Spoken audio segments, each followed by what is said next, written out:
Skinny all the way Southern T. Back with another EP. Y'all do your boy a favor. Y'all smash that like button for your boy when you roll on in. Whether you're here for a good time or a long time, I greatly appreciate you sliding through.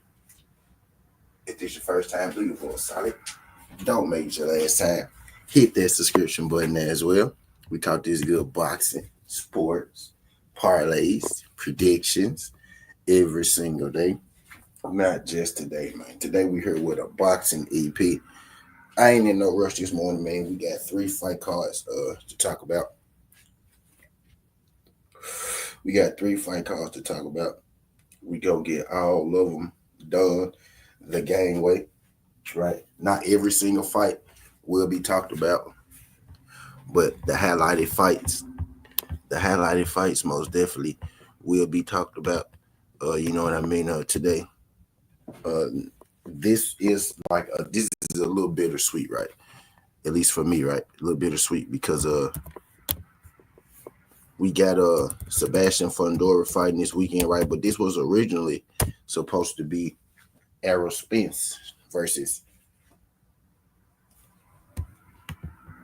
This was originally supposed to be Errol Spence, right, versus Sebastian Fundora fight week. It was supposed to be Errol Spence versus Sebastian Fundora. Can y'all hear me? Hold on, what the fuck is going on here? Can y'all see me? But I digress. This was supposed to be Errol Spence versus Sebastian Fundora fight week, right?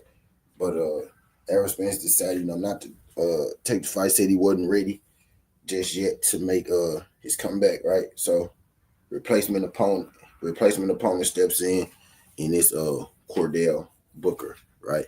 That will be the main event fight this weekend, right? The main attraction fight this weekend over in the UK. It's a women's title fight going down. American Tierra Brown, finally getting a shot. I don't know if y'all heard of Tierra Brown, but she's pretty popular on social media. She's finally getting her shot, right? Her big chance. And it has come against Skylar Nicholson, man. I know she's not going to be the type of fighter to turn any opportunity down. I know that she's not going to be the fighter to turn any opportunity down, right? But it's crazy, right? Her first, hold on, let me see something, bro. What is going on here?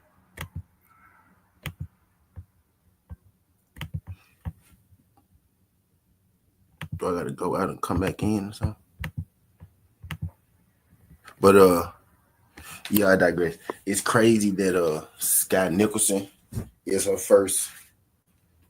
It's crazy that Scott Nicholson, is her first shot. But I'm not shocked at the fact that it's Scott, right? Because Scott Nicholson not ducking no smoke either, and I'm not shocked at the fact that Tierra Brown took the fight either, right? But it's just interesting, right? It's just crazy interesting when you see.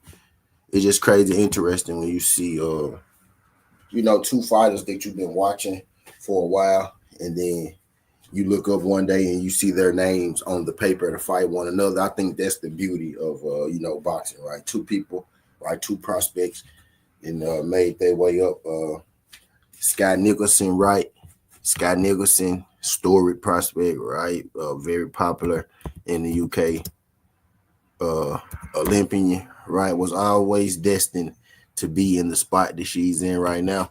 And then you got the blue collar, American Tierra Brown, who had to work, scratch, claw her way to where she's at. Not saying Skylar didn't, right? Because everybody has their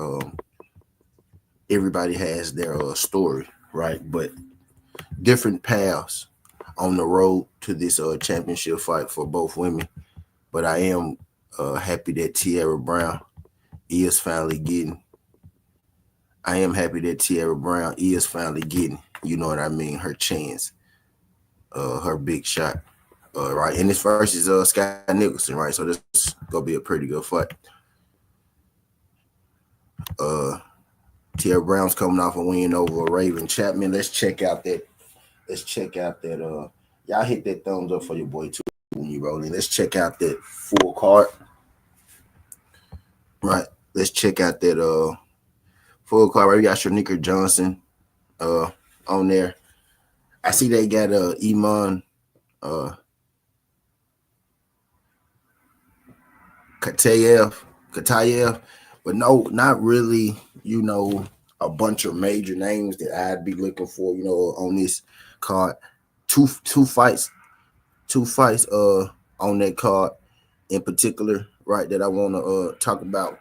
Only about two of those things, you know what I mean? So I ain't gonna hold y'all up too long with those two fight cards. George Kambosos, right, is on that fight card as well. It's really a George Kambosos fight card, right? But I didn't necessarily want to put, George Kambosos on my banner. But George Kambosos is the headliner. He's fighting the guy that he should pretty much. He's fighting the guy he should pretty much handle, right? His name is Jack Willie. I'm gonna say that again, slow for y'all, right? George Kambosos is fighting a guy. George Kambosos is fighting a guy named Jack Willie, right? So Kambosos is fighting Jack Willie. 16 fights, 1 loss. 16 fights, 1 loss. Been stopped once himself. I'm pretty sure y'all not overly familiar with the Jack Willie guy. Because I'm not overly familiar with the Jack Willie guy.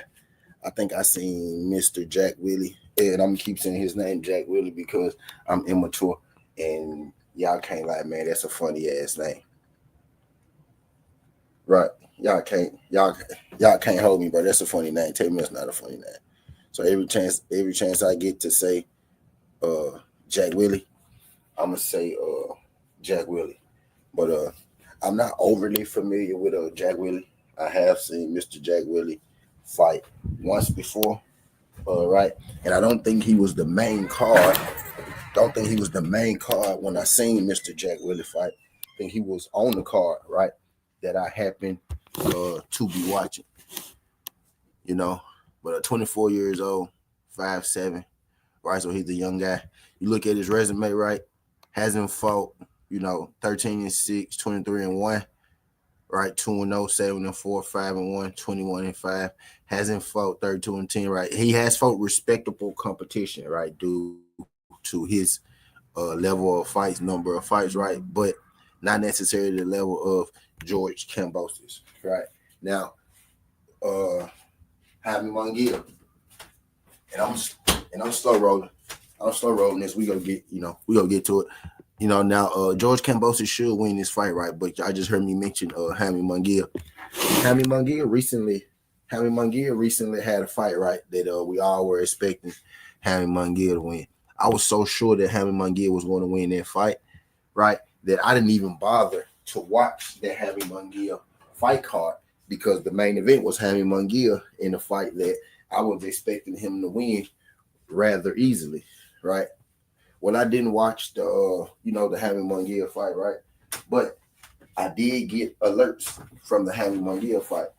And one of the alerts, and then imagine the alert that I get, right, from the Jaime Munguia fight from my Twitter was Jaime Munguia gets stopped. Now, Jaime Munguia getting stopped was one of the last things that I was expecting due to, the unfamiliarity of the opponent that Jaime Munguia was in the ring with. And, thinking that Jaime Munguia should be a level above, anybody that he's fighting outside of the top guys, which he wasn't fighting in that particular fight.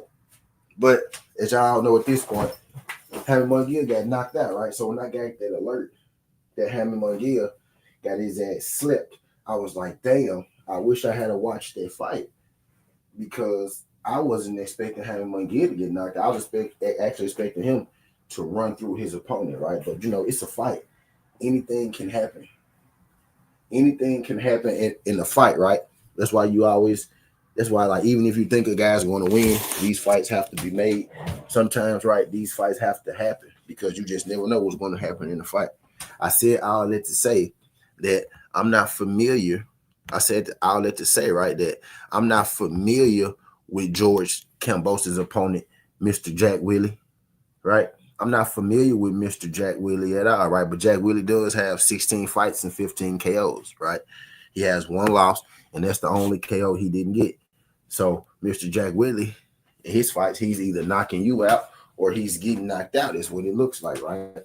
George Kambosos is a guy where he doesn't have, the most power in his one shot, right? But he's a guy where the cumulative punches that he puts on you, the pressure that he puts on, certain guys, it can add up and accumulate to him getting a TKO stoppage. I'm thinking, right, looking at Mr. Jack Willie's resume, Mr. Jack Willie is a guy, is going to want to bring the pressure to George Kambosos. Right, you know what I mean? So I'm thinking in my mind, either George Kambosos is going to have to knock him out. He's going to have to knock George Kambosos out. I truly don't know, a whole lot about Mr. Jack Willie.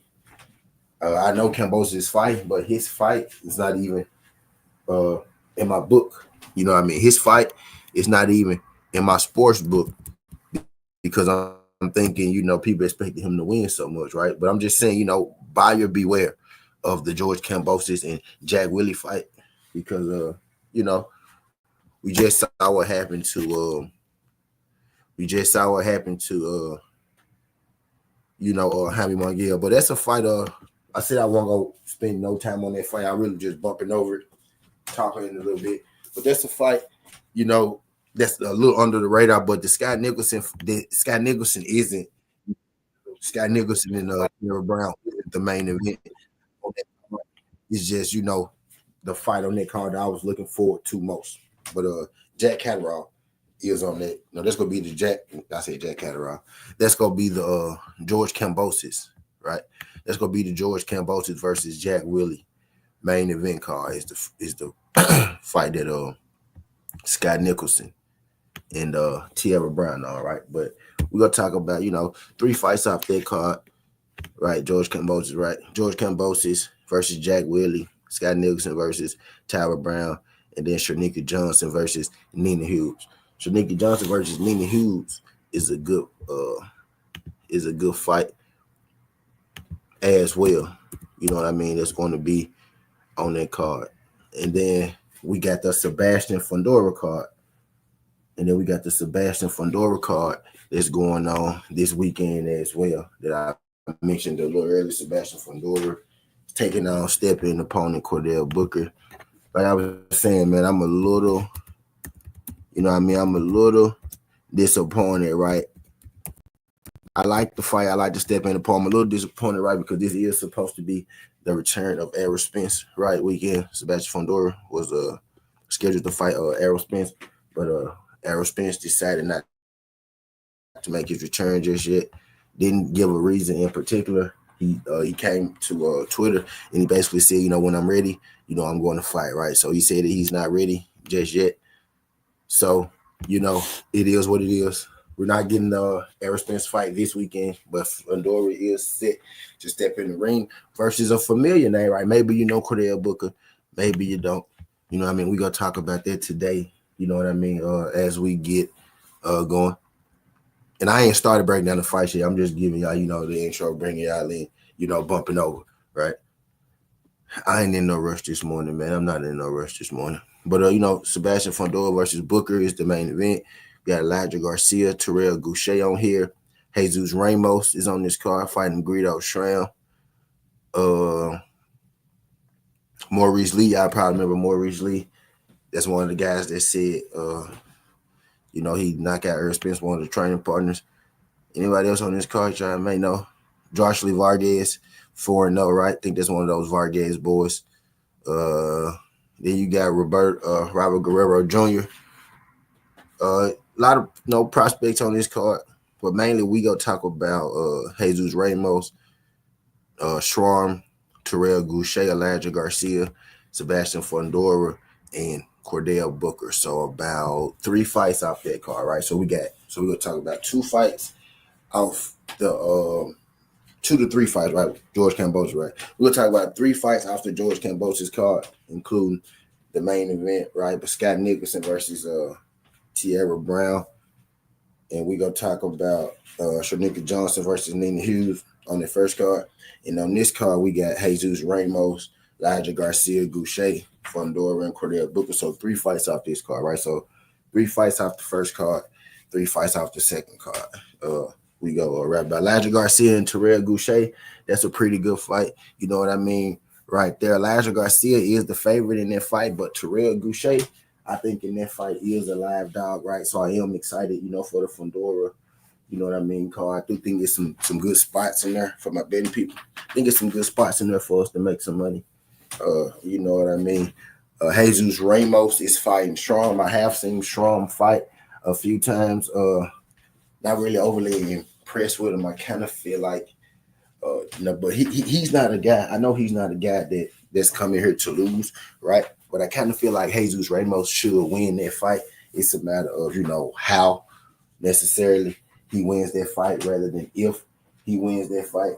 I think when it comes to Jesus, but again, it's boxing and things happen, right? But I think he in a pretty, solid fight that he should win. And then, Fundora and Booker, again, Booker is a replacement opponent, but he's not a late notice replacement, right? He knew he would be fighting this fight in an adequate enough time for him to get ready, right? So, it's not going to be no training camp issue or nothing like that. He's going to be ready. Really, the question is with Sebastian Fundora, right? Like, he was expecting to fight a much bigger fight, and now he got to fight this guy. Is he going to be motivated or is he going to be focused, right? We've seen him also, right, have rough fights, and we've seen him take a loss in the fight. Is he going to be focused or motivated? You know what I mean? To come in here and fight this guy when he was supposed to be fighting Bud Crawford, and then he's supposed to be fighting Errol Spence, and now you're fighting, Cordell-Booker. No disrespect to Booker, right? But he's not a Bud Crawford or Errol Spence, right? So how does he readjust and reset to, this opponent? Because we've seen him get knocked out by Mendoza right now. Cordell-Booker isn't the power puncher that Mendoza is, right? But Cordell-Booker is an adequate fighter. He is a fighter he's a smart fighter, intelligent fighter. He moved up a weight class. He has one loss, if I'm not mistaken, right? Let's go to it. He has one loss. Yep, he has one loss, 23-1. Moved up a weight class, right, and took his loss. So he didn't get his loss at his weight class, right? So you could say, he's undefeated. Actually, you can't say it is a fact, right? He's undefeated in his own weight class, right? He lost to Emma Williams at a weight class up where he jumped up. You know what I mean? I'm thinking it was, a check grab, right? Can't be mad at the guy for feeding his family, but he jumped up to fight Emma Williams and he ended up getting stopped, right? You know what I mean? Ain't really no shame in that. Emma only has one loss, which is to Hamza, right? Some people feel like, Hamza, may have lost his last fight, but his last fight was to Carlos Adames, right? So if Hamza isn't as good as Carlos Adames, that really ain't all that bad. You get what I'm saying? It's not like Carlos Adames is a screw up, right? I think those are great tests for Hamza, but Cordell-Booker's only loss is to Emma Williams, right? So Cordell-Booker is a real test, you know what I mean, for Sebastian Fundora. So looking forward to that fight too, as well. And then we got another card. It's a pro box card. I think it's Lester Martinez versus Joe James. Let me make sure that's the main event. Yeah. The main event is Lester Martinez, who I'm about to pull up shortly, versus Joe James, right? So we got free boxing on Pro Box. You gotta love that. We got boxing not the biggest fights in March, right? But we got fights every week in March. Lester Martinez is 18-0, 15 KOs. Right. He's taking on Joshawn James. Joshawn James is 9-0-2, right? Has 2 draws, no losses, but has 2 draws, 9 KOs. 9 wins, 5 KOs. He just beat Von Alexander in the 8-round decision. He knocked out David Stevens, and before that, he had a draw with a 4-0 prospect. Amen, cool, right? And before that, he had a draw with Javier Martinez, right? So he had 2 straight draws in 2003. And then he followed it up in his last fight by beating Von Alexander in 2024. That was in February 2024, right? So he's been out of the ring for over a year at this point. Don't really like that, you know what I mean, for Joe Shaw. And I haven't went in depth, with the fight picks right now. I'm just letting we just going over the ones that we go right by. This is the main event, right? So he's been out of the ring over a year. Don't really like that when you're fighting a guy like Lester. But this right here is going to be a good fight. I think this is a 50-50 fight in my mind. Right. I like this kind of fight for pro.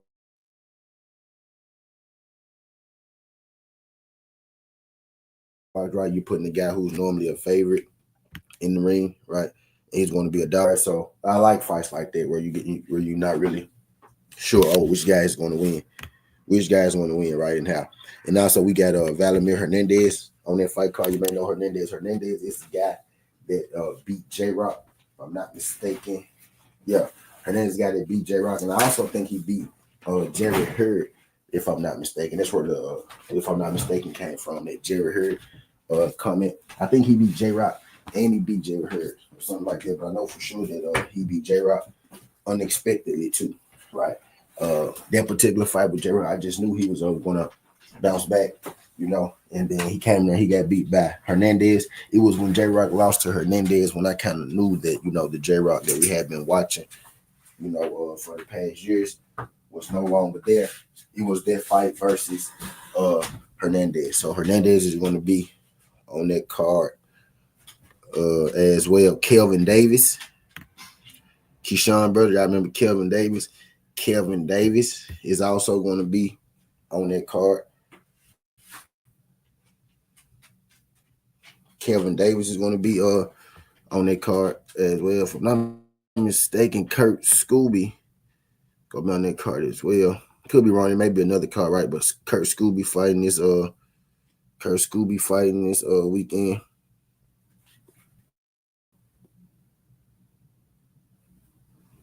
Right. And as we speak, right, they're adding more fights, right, as we speak. So I love it. We got the Maurice Lee fight. It's Kurt Scooby. They just added that fight. I didn't even know Kurt Scooby was fighting. I got to find out which card that is on. I thought it would be on this one, right? But we got like 4 fight cards. I'm going to bring my camera up there. We got 4 fight cards this weekend. We got 4 fight cards this weekend, right? So shit, man. We lit it this weekend. So really what I was just going through seeing which ones we gonna talk about. We gonna chop these things down.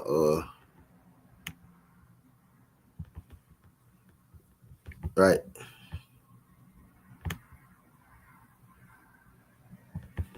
We gonna chop these things down.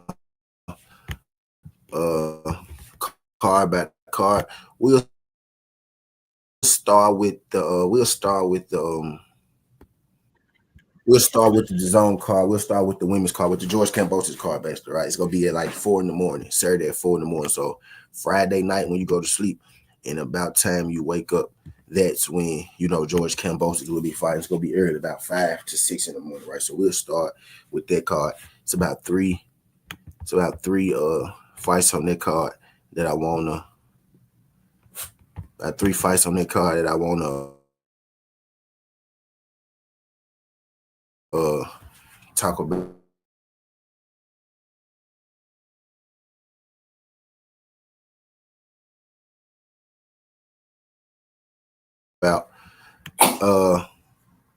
We'll start with George Kambosos in the main event, which is George Kambosos. The other two women fights it's really not for. It's really not. I'm not tuning into that card for George Kambosos at all. If I'm being real, you know what I mean. I actually forgot that George Kambosos was on that card because he fighting this guy named Jack Willie, who I think got the extra funny name, right? I think dude named extra funny. His name is Jack Willie. So every time I get a chance to say Jack Willie, every time I get a chance to say George Kambosos fighting Jack Willie, I'm going to say that George Kambosos fighting Jack Willie because I'm immature and I think it's extra funny. But George Kambosos fighting the dude named Jack Willie, right? I don't know much about Jack Willie. You check out his resume, right? Don't have the best names on there, right? But he do got a lot of knockouts, right? Don't have the best names on his resume, but he does have a lot of knockouts. Now, he's not knocking out a lot of known names, but I went through his resume, and the guys on it, right? While they're not the most known names, they do have posters, right? And by posters, I mean he's not just going in there and beating up, you know what I mean, cans. At least they're not cans by record, right? They have real records.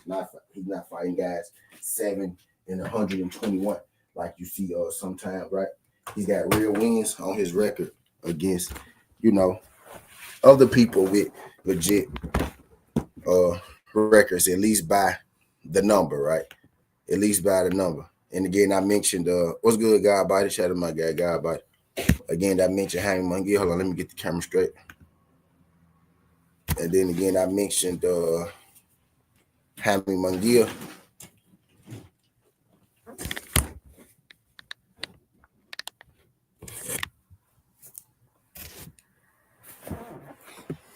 That was good. Let me get right, man. Let me get right. And then again, I mentioned Jaime Munguia, right? So just because, you know, we're not necessarily familiar with a guy, don't mean he just gonna go out there and he go get smoked, right? Because Jaime Munguia, you know, most definitely taught us that lesson to where, you know, if you don't come in respecting your opponent, you can't lose.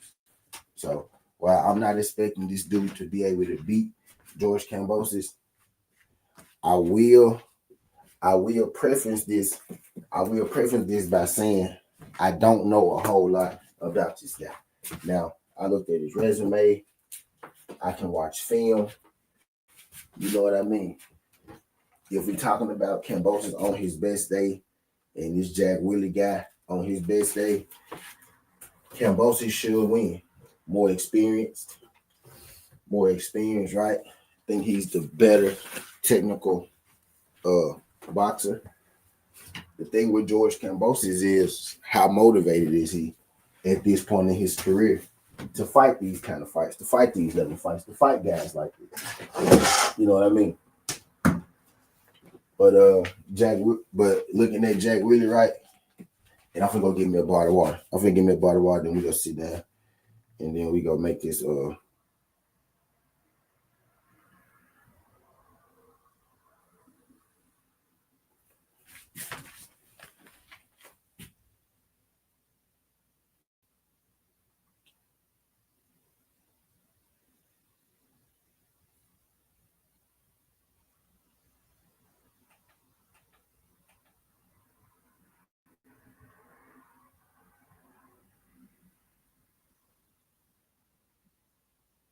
My bad, John.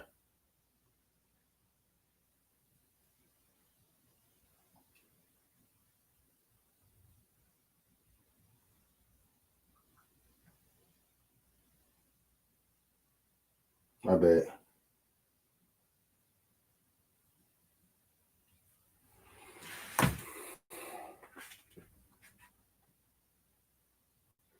My bad.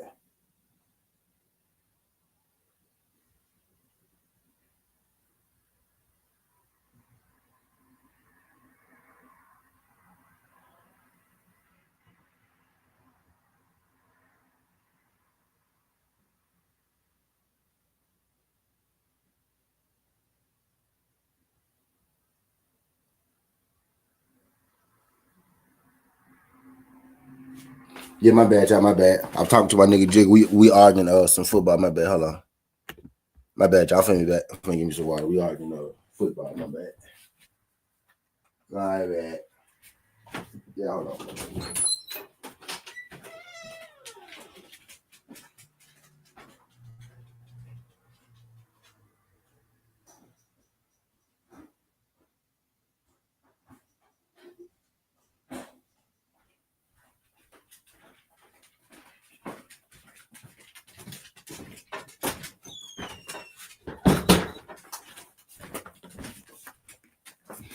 Oh, but yeah, my bad.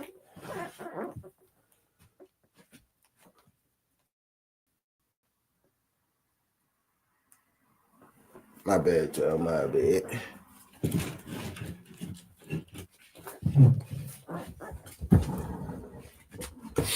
But yeah,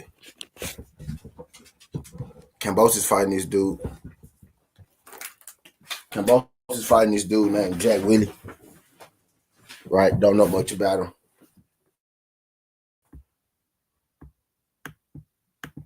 When I checked out Jack Willie, I pretty much saw young guy. Right, young guy, 24-year-old.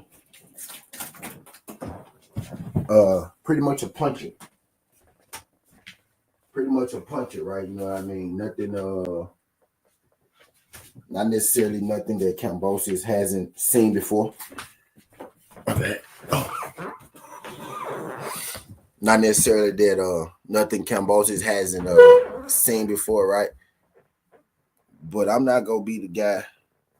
I'm not gonna be the guy who tell you that I'm just overly Jake Willie. But I'm calling him Jack Willie because it sounds funny, but his name Jake Willie. But I'm still calling him Jack Willie because it's funny. I think his parents should be ashamed of themselves for naming that man Jack Willie. He's a lot bigger than George Cambosis too. You know what I mean? So honestly, I'm gonna be real with y'all. If y'all got this fight to bet, I say shit maybe go, dog or pass. You know what I mean? He is a young guy though. But bigger than Cambosis. I don't really trust Cambosis like that to be telling y'all, yeah, go bet Cambosis by the knockout, right? Because I don't think Cambosis necessarily knocked this dude out. Maybe where the money resides, because maybe they think this fight is going to not go to distance, right? So maybe where the money resides is taking this fight, to go to distance or taking Catterall on the points. I don't have it in my book. I don't have it in my particular book.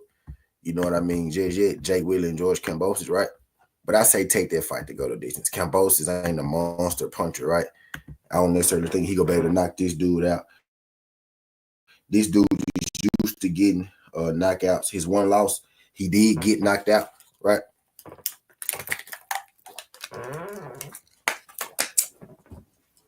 Do I Cambosis is going to knock him out? I can't necessarily say that I do, right? You know what I mean? I do think Cambosis will win that fight, though, right? So we got Cambosis for the win. But anyway, I digress. On the better fights, we got Nina Hughes versus Shernika Jackson. I think Shernika Jackson just took her, right? And then she had a majority draw win against Nina Hughes in her last fight, right? So Nina Hughes just took her first loss to Shernika Johnson, right? So this is the last time they fought was in 2024.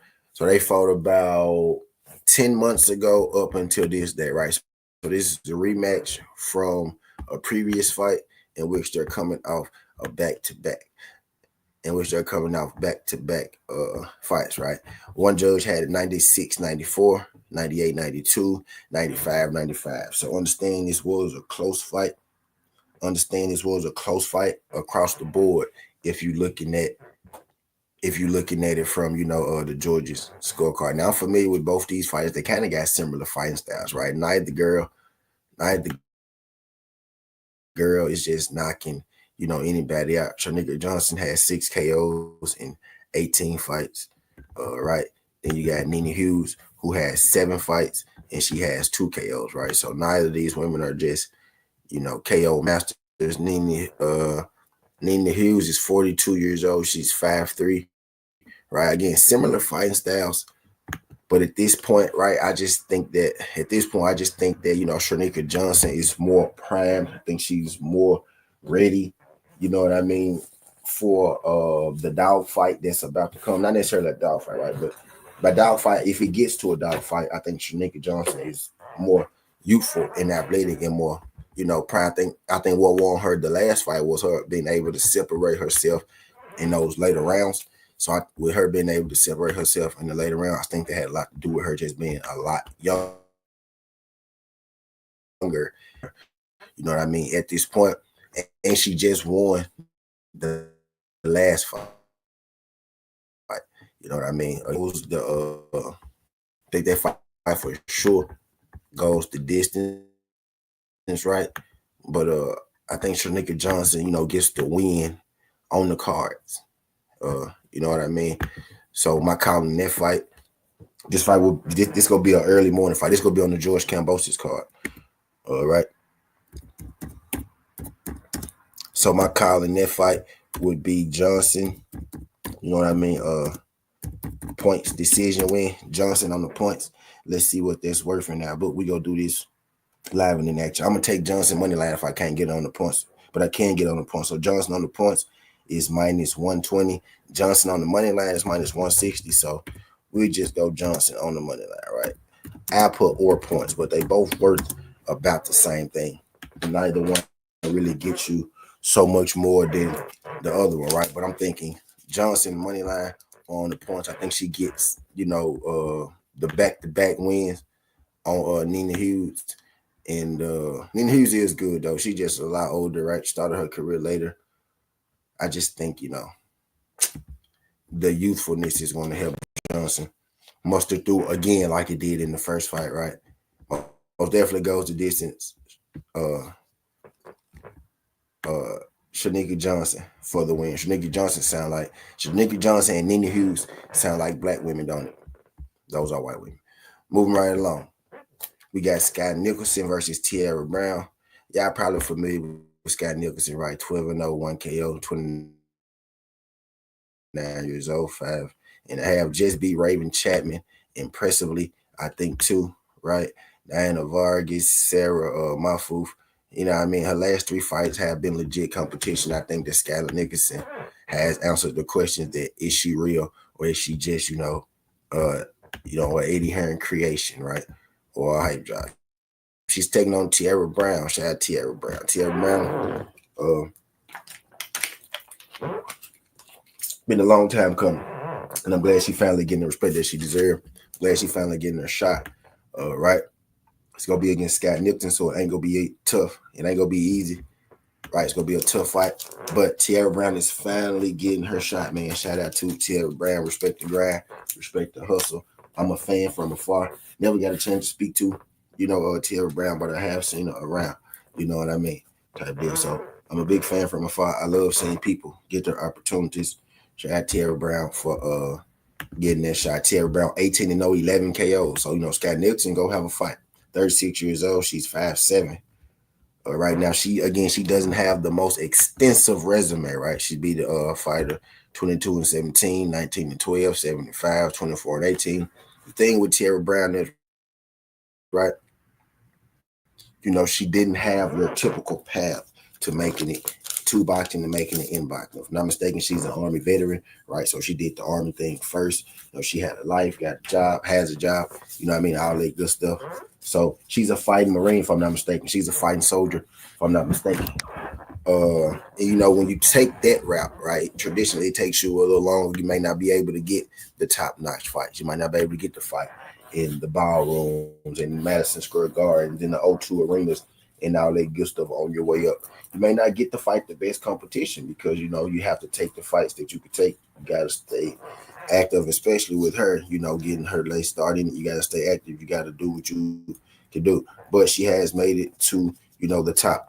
She's facing Scott Nicholson. It's not going to be easy. Both these women are boxers, right? Tara Brown does, have the ability to stop women, but do I think she will be able to stop Scott Nicholson? I don't think so. I think this is going to turn into a boxing match. I'm interested to see how Tara Brown is going to handle herself versus Scott Nicholson, right?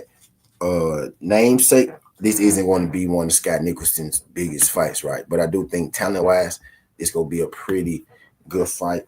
You know what I mean? For Skylar Nicholson, the books have Skylar Nicholson minus 800. So understand for a Skylar Nicholson fight, minus 800, that's pretty low. Normally Skylar like minus 2,000. Not with Raven Chapman, right? She like minus 2,000, minus up over the 1,000. But they got this fight under, the thousands, meaning that, they have put a little respect on Tara Brown's name, as they should. Now, I don't think that Tara Brown is going to be able to stop Skylar Nicholson in this fight. Skylar Nicholson don't really stop anybody, right? So I don't necessarily see a stoppage coming unless, Skylar Nicholson is just not physically strong enough, to do anything with Tara Brown, or Tara Brown is, extremely slow, right? And she can't keep, Skylar Nicholson from darting her up, in and moving in and out, something like that. But I think the skill level in this fight is going to break even, right? And I think it's going to turn into a boxing match. And I think if it's a close fight, right, given that it's going to be Scott Nicholson's promotion, Scott Nicholson's home field, right, Scott Nicholson's home turf, I would lean Scott Nicholson getting a decision over Tara Brown in Scott Nicholson's backyard, right? So I'm going to take Scott Nicholson in this fight because I don't think a knockout is going to happen. I do think both women can box, right? But I think if a decision is going to come down with the fact that it's going to be under Nicholson's main promotion, right? Nicholson being the star over here at this promotion is going to be with her people. It's basically a hometown fight for her. So where she's been being built down, it would lean more so to Scott Nicholson. So I am going to take Scott Nicholson in this fight. I think Scott Nicholson wins this fight on the card. I don't think anybody is going to get knocked out. Right. So Scott Nicholson on the points, her money line is minus 800, right? The over is like minus 18,000. You know what I mean? But it's going to be Scott Nicholson, and what I think is going to be shout out Tara Brown, man. But we're gonna go with Scott Nicholson. We're gonna go with Scott Nicholson on the points, right? In that one. All right, so those are two fights that I want to talk about. And that, let's go to this pro box card, right? Let's get to the pro box card. Games are the main event, right? But we're not going to start there. So in here, I got Scott Nicholson decision, which is minus 500, right? And then I got Shanika Johnson on the money line. That get us up to minus 105 with those two women fights that we got in there right now. All right. Well, let's get to the second card, right? We're gonna start with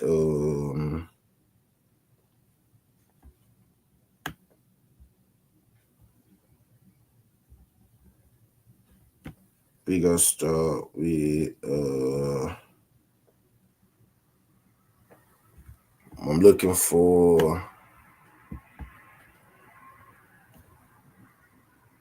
let's go to Vladimir Hernandez. We're gonna go start with the Hernandez fight.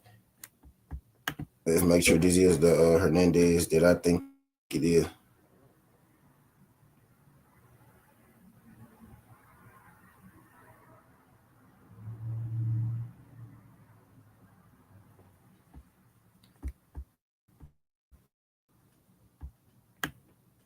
(16-6), right? 7 KOs, 35 years. He got stopped in his last fight, didn't it? He just fought Real Garcia. No, he didn't.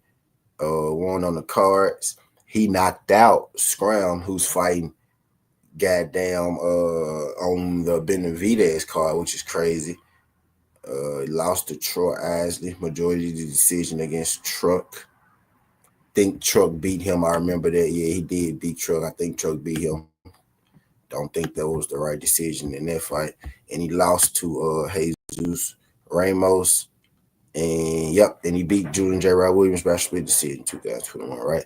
So he's coming. He just went 10 rounds with Real Garcia on Pro Box. I remember that fight. He's fighting Isaac Locero, 19-2, 13 KOs, 29 years old, 5'10", 72-inch arm reach. Coming off stoppage win, doesn't have the most extensive resume. He lost to Solomon Sissoko, right? UD.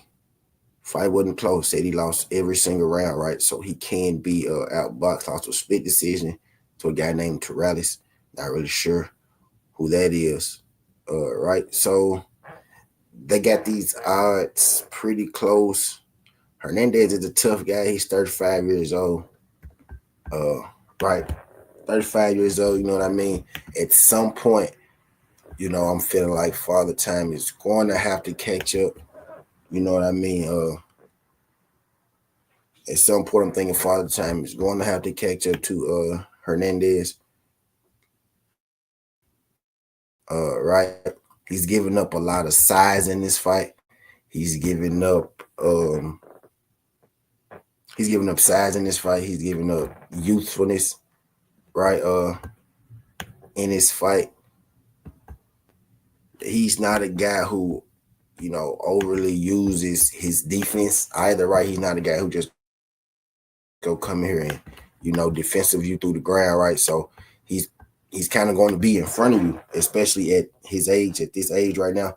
He's kind of going to be in front of you, you know what I mean, for him to, for you to hit him. The thing is, are you, you know, physically condition-wise, are you going to be physically conditioned enough, you know what I mean, to be able to withstand, you know, the pressure, the pace that Hernandez is going to put on you. And I think, you know, style-wise in this fight, he's fighting another guy, right, that likes to come forward. He likes to come forward and punch. Hernandez does. I think I would hedge Hernandez as being the more crafty boxer. You know what I mean? At this point, I think Hernandez is the more crafty fighter. You know what I mean? At this point, but the war of attrition, how many more war of attritions, right, does Hernandez have in him? If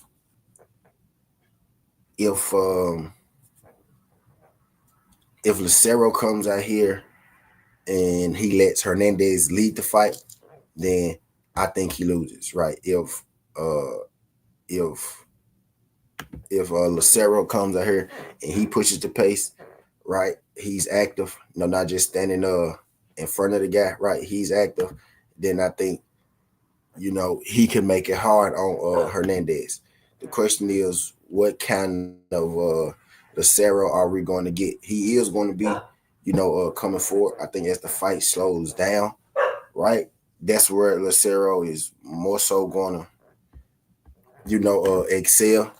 Early in that fight, though, how's it going to look? Is Hernandez going to be able to bank, you know, a bunch of rounds in that fight?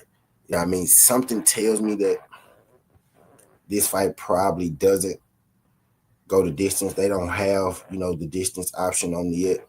But Hernandez is a tough guy. He's a scrappy guy. 35 years old, though. You know what I mean? 35 years old, though. Right? So, in that fight in particular, I almost want to fade Hernandez just because, you know, of the fact that he's 35 years old. But I will say about Locero, he's not anything special. He kind of just come forward, you know, throw his punches. If Hernandez can lead the dance, he's going to let him lead the dance. You know, if Hernandez was, you know, I do think Hernandez has the skill to be able to, stay in this fight because, again, Lucero isn't anything special. He's straight up and down as well. So is Vladimir. If they get into a slugfest,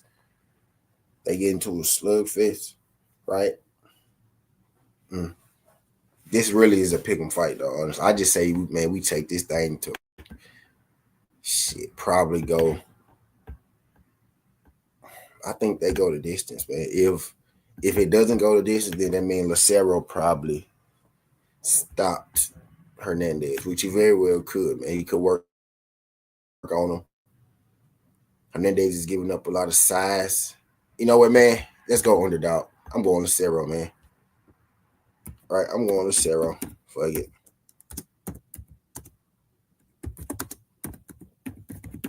Right, we're going dog. We're going underdog on it. I'm going to go Lucero on it. Hernandez is minus 180. Lucero is plus 140. Right. In that fight, I say Lucero, man, or maybe the over. Because I do think if he stops him right, it's a little later. But I'm thinking Lucero at plus 140. That's what I'm thinking. I'm thinking Lucero at plus 140.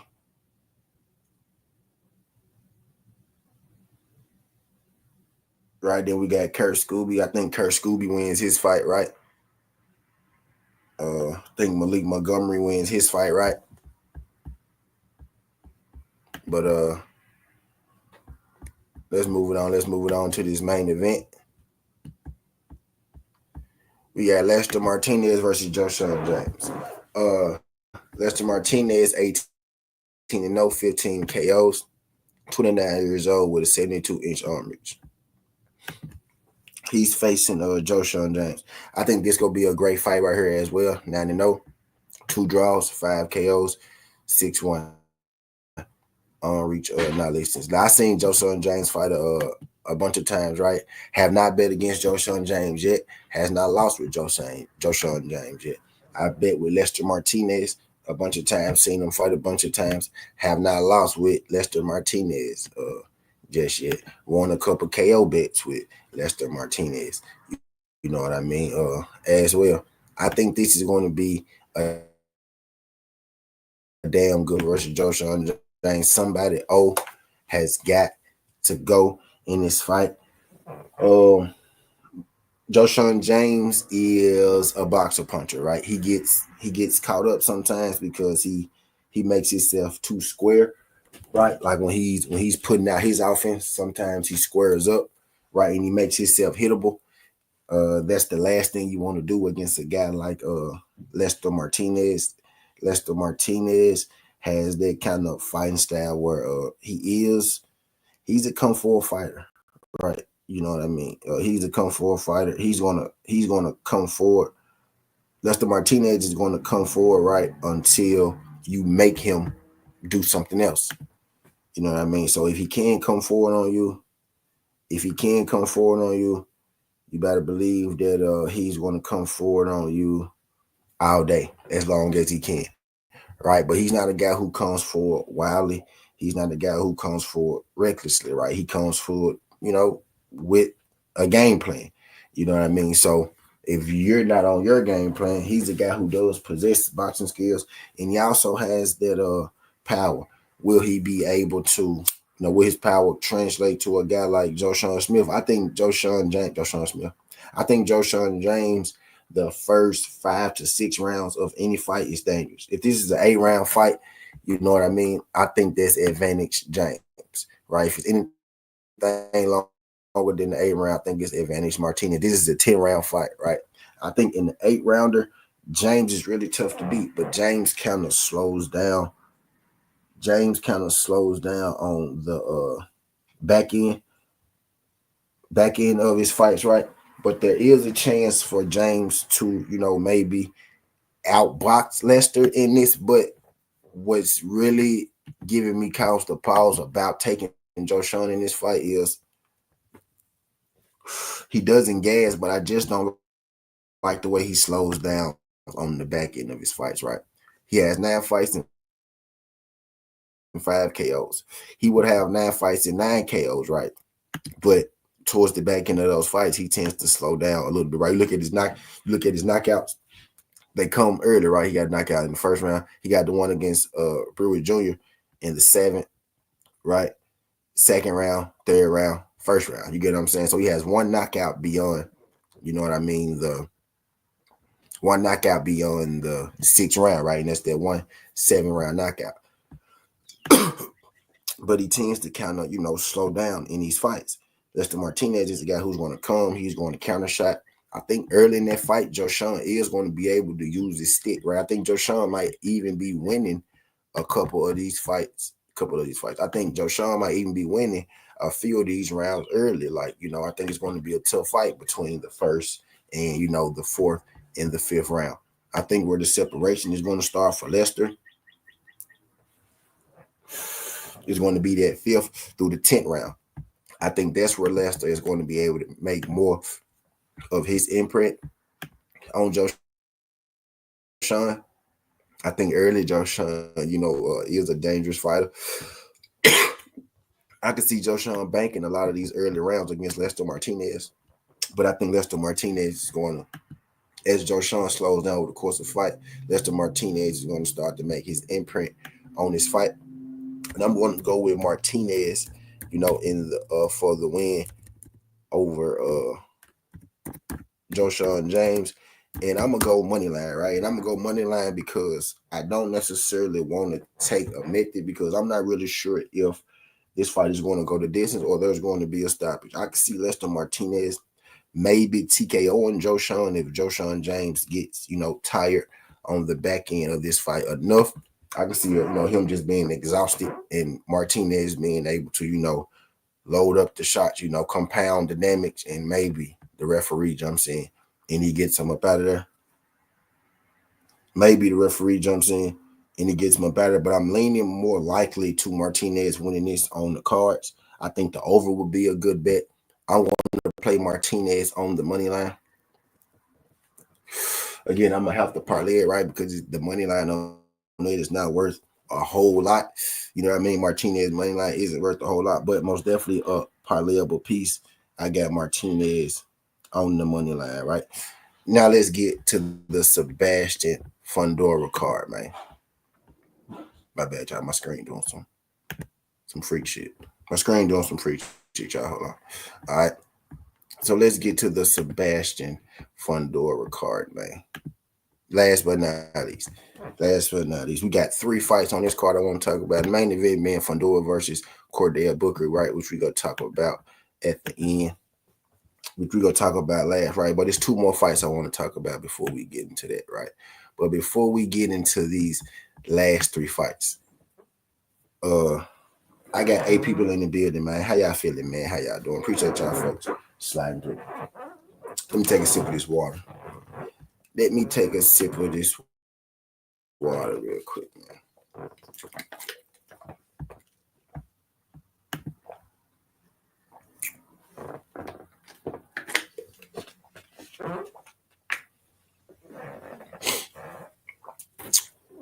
Wanted to wear my whistle real quick, man. Appreciate y'all, son. Y'all hit that thumbs up, man. Let YouTube know that we live.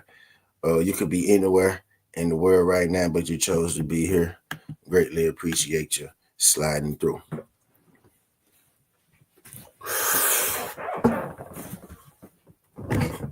Let's get to it. Hold on. Let me grab my other device real quick. Let's get to it. We got 3 fights left now. After I finish 3 fights, we gonna put together us a parlay, right? We'll put together us a parlay for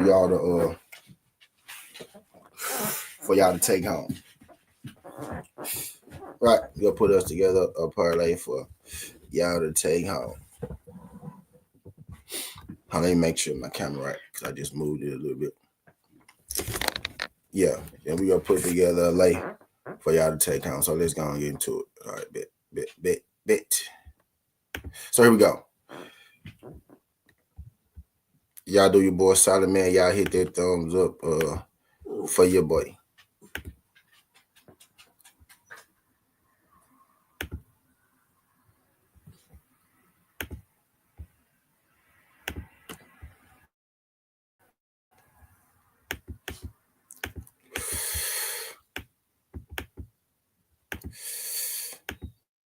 on, y'all. I'm trying to put my damn hold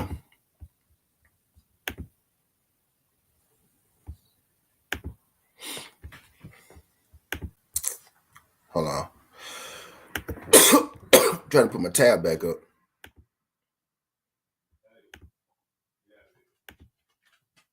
There we go. All right, there we go. So I bet. I'm tripping. All right, so let's get to the Sebastian Fundora card. Let's get to the Sebastian Fundora card.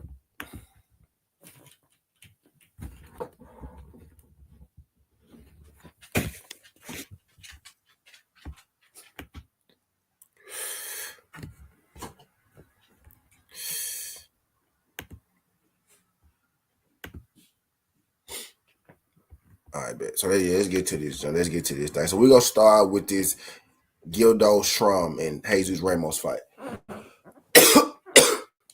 Jesus Ramos knocking bro the fuck out. Right? No special analysis, no deep dive. Jesus Ramos knocking bro the fuck out. He's knocking bro the fuck out. You know what I mean? Ramos is a higher level, different level than this guy. Not really sure how this dude's still getting fights. I guess because he's 29 years old, right? But not really sure how he's still getting these top fights. He's getting these top fights, I think, just to get stopped. Right? If you're going to get stopped by Hernandez, right, has been like lately he's been slow walking into his knockouts, right? Giving me a look, a little hard tape. Maybe I feel like he's slow walking into. I feel like he used to be. I feel like he real, I feel like he is a lot more tactical. I feel like he's a lot more tactical now, you know what I mean, since the Lubin fight, but he still has been coming through with the knockouts, right? 8th round, 9th round, you know what I mean, since Lubin, but still knockouts, but just a lot later than he was getting them, right? 7th round before that, 6th round before that, right? 2nd round before that, 4th round, he was getting them folks out of there. So he's a little more tactical now with it, but I still think he comes in here and he knocks this guy out. You know what I mean? I think Scrum is the perfect fighter to get knocked out by a guy like Jesus Ramos, right? So we go take Ramos. I call him Ramos. So we go take Ramos on the KO. Let's see what Ramos KO is. Ramos KO is minus 320. Another parlay piece, right? So we go take Ramos on the KO in his fight. Don't think bro got none for Ramos. I want to see what they go do with I want to see what the PBC go do with Jesus Ramos, right? After Lubin. I want to see what they go do with Erickson Lubin. Is it just me, right? Or is Jesus Ramos a lot more active than Erickson Lubin? And Erickson Lubin is the one that won that fight, right? It's almost like they wanted Erickson Lubin to lose that fight. You know what I mean? But interesting. I'm interested to see what Ramos gonna do. He moved up a division right after he lost to Erickson Lubin. Let me make sure. No, he's at super welter. He's at 154 still. He's at 154 still.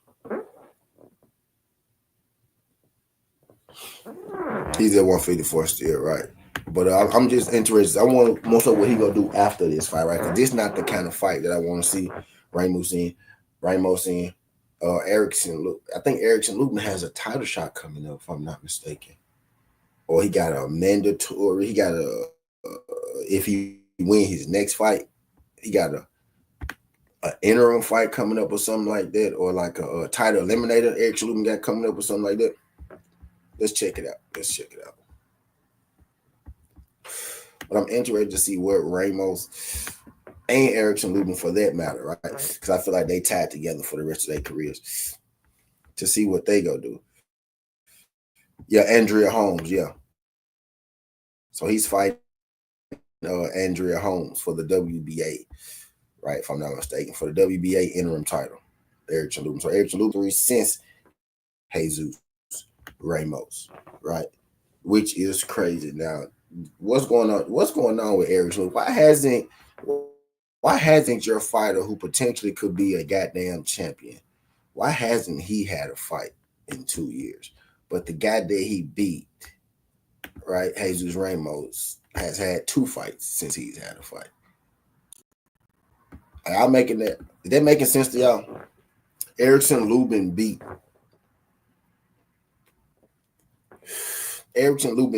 Jesus Ramos. But Jesus Ramos is about to have his 3rd fight since he got in the ring with Erickson Lubin. And Erickson Lubin hasn't had 1 fight since he got in the ring with Jesus Ramos. You know what I mean? But Erickson Lubin is about to fight for a title eliminator. I'm guessing Jesus, man, after this one, I would think maybe Ramos versus Fundora. You know what I'm saying? Something like that, maybe. Both those guys too young, right? You don't want to get Jesus his 2nd loss over, but I think maybe, shit, they're on the same card. You know what I mean? You know what I mean? Because this fight just doesn't seem. This fight isn't going to be the fight to challenge. You know what I mean? Jesus Ramos. This fight right here, this not gonna be the fight to challenge Jesus Ramos. This not gonna be the fight to get his blood going. I think he gonna pretty much come here and do what he been doing the last couple fights. Right? He used to come here and get guys out of there early. Lately, he been coming in, picking guys apart. I think he'll come here, he gonna pick this guy apart, except it's not gonna take him 8 or 9 to, pick this guy apart. It's gonna take him about, I say, Jesus Ramos.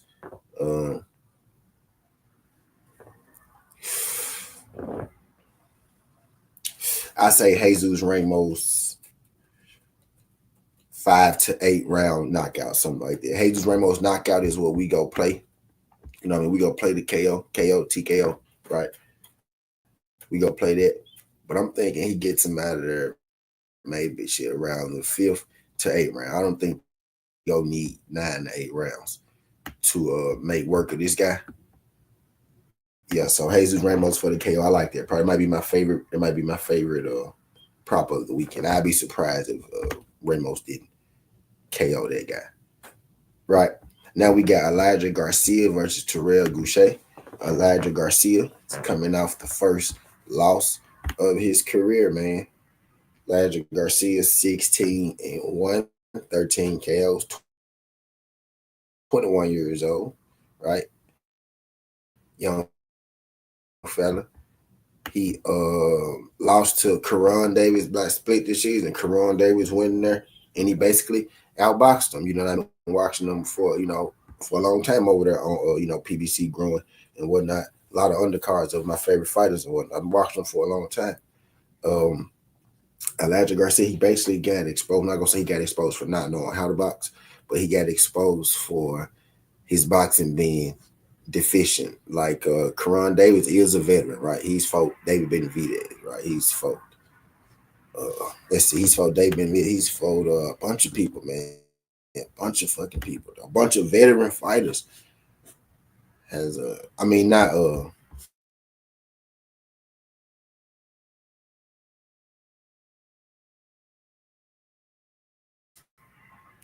David Benavidez, I'm sure Carlos Adames, what he did to Hamza, right?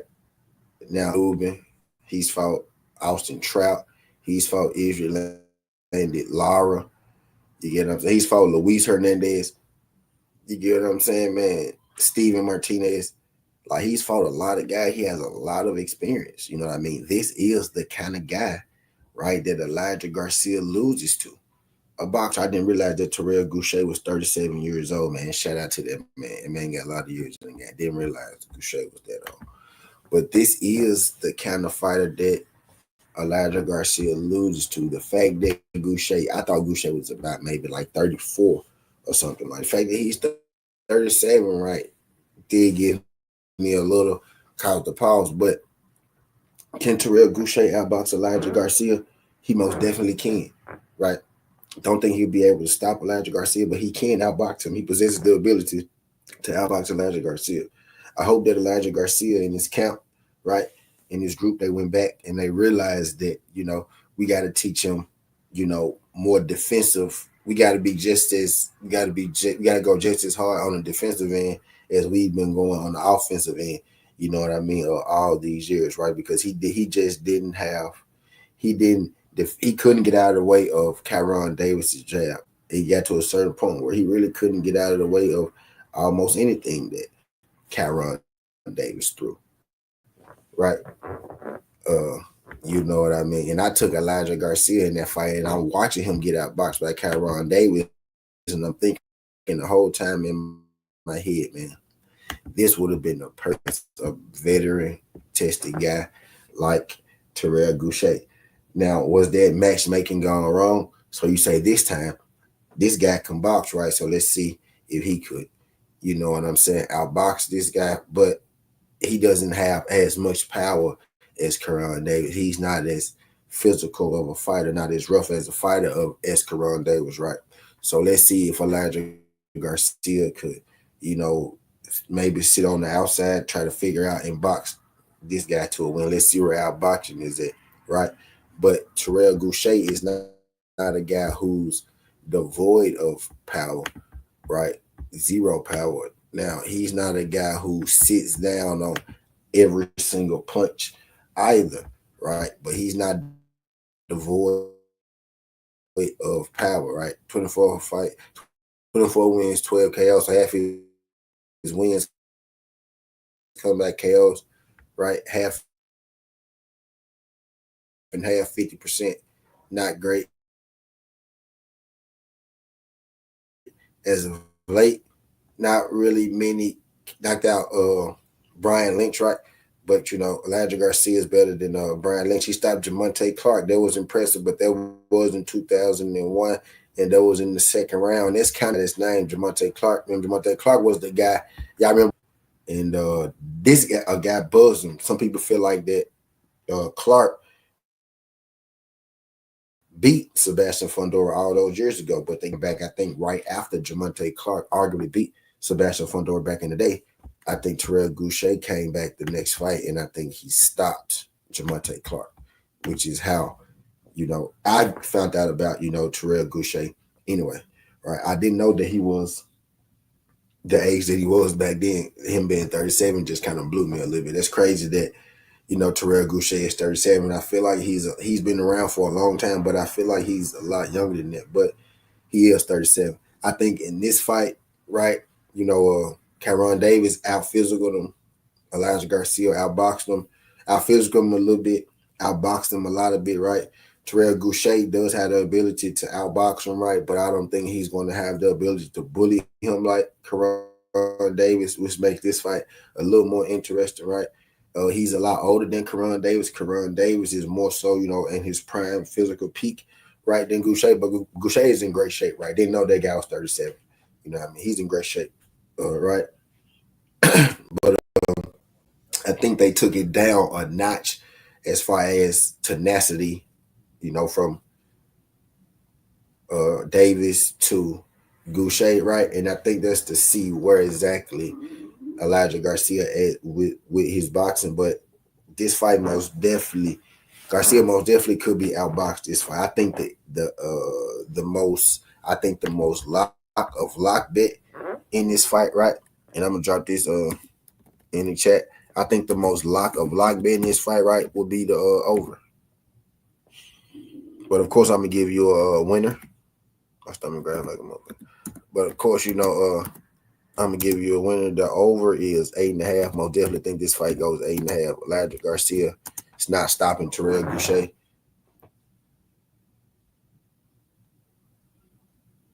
Most definitely not stopping Terrell Goucher, right?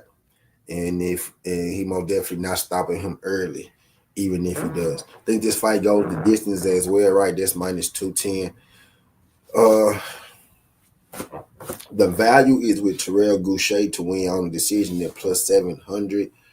Honestly, man, I say hammer the over in this fight, y'all. Don't even take a side in this, because Terrell Goucher very well could pull this upset, right?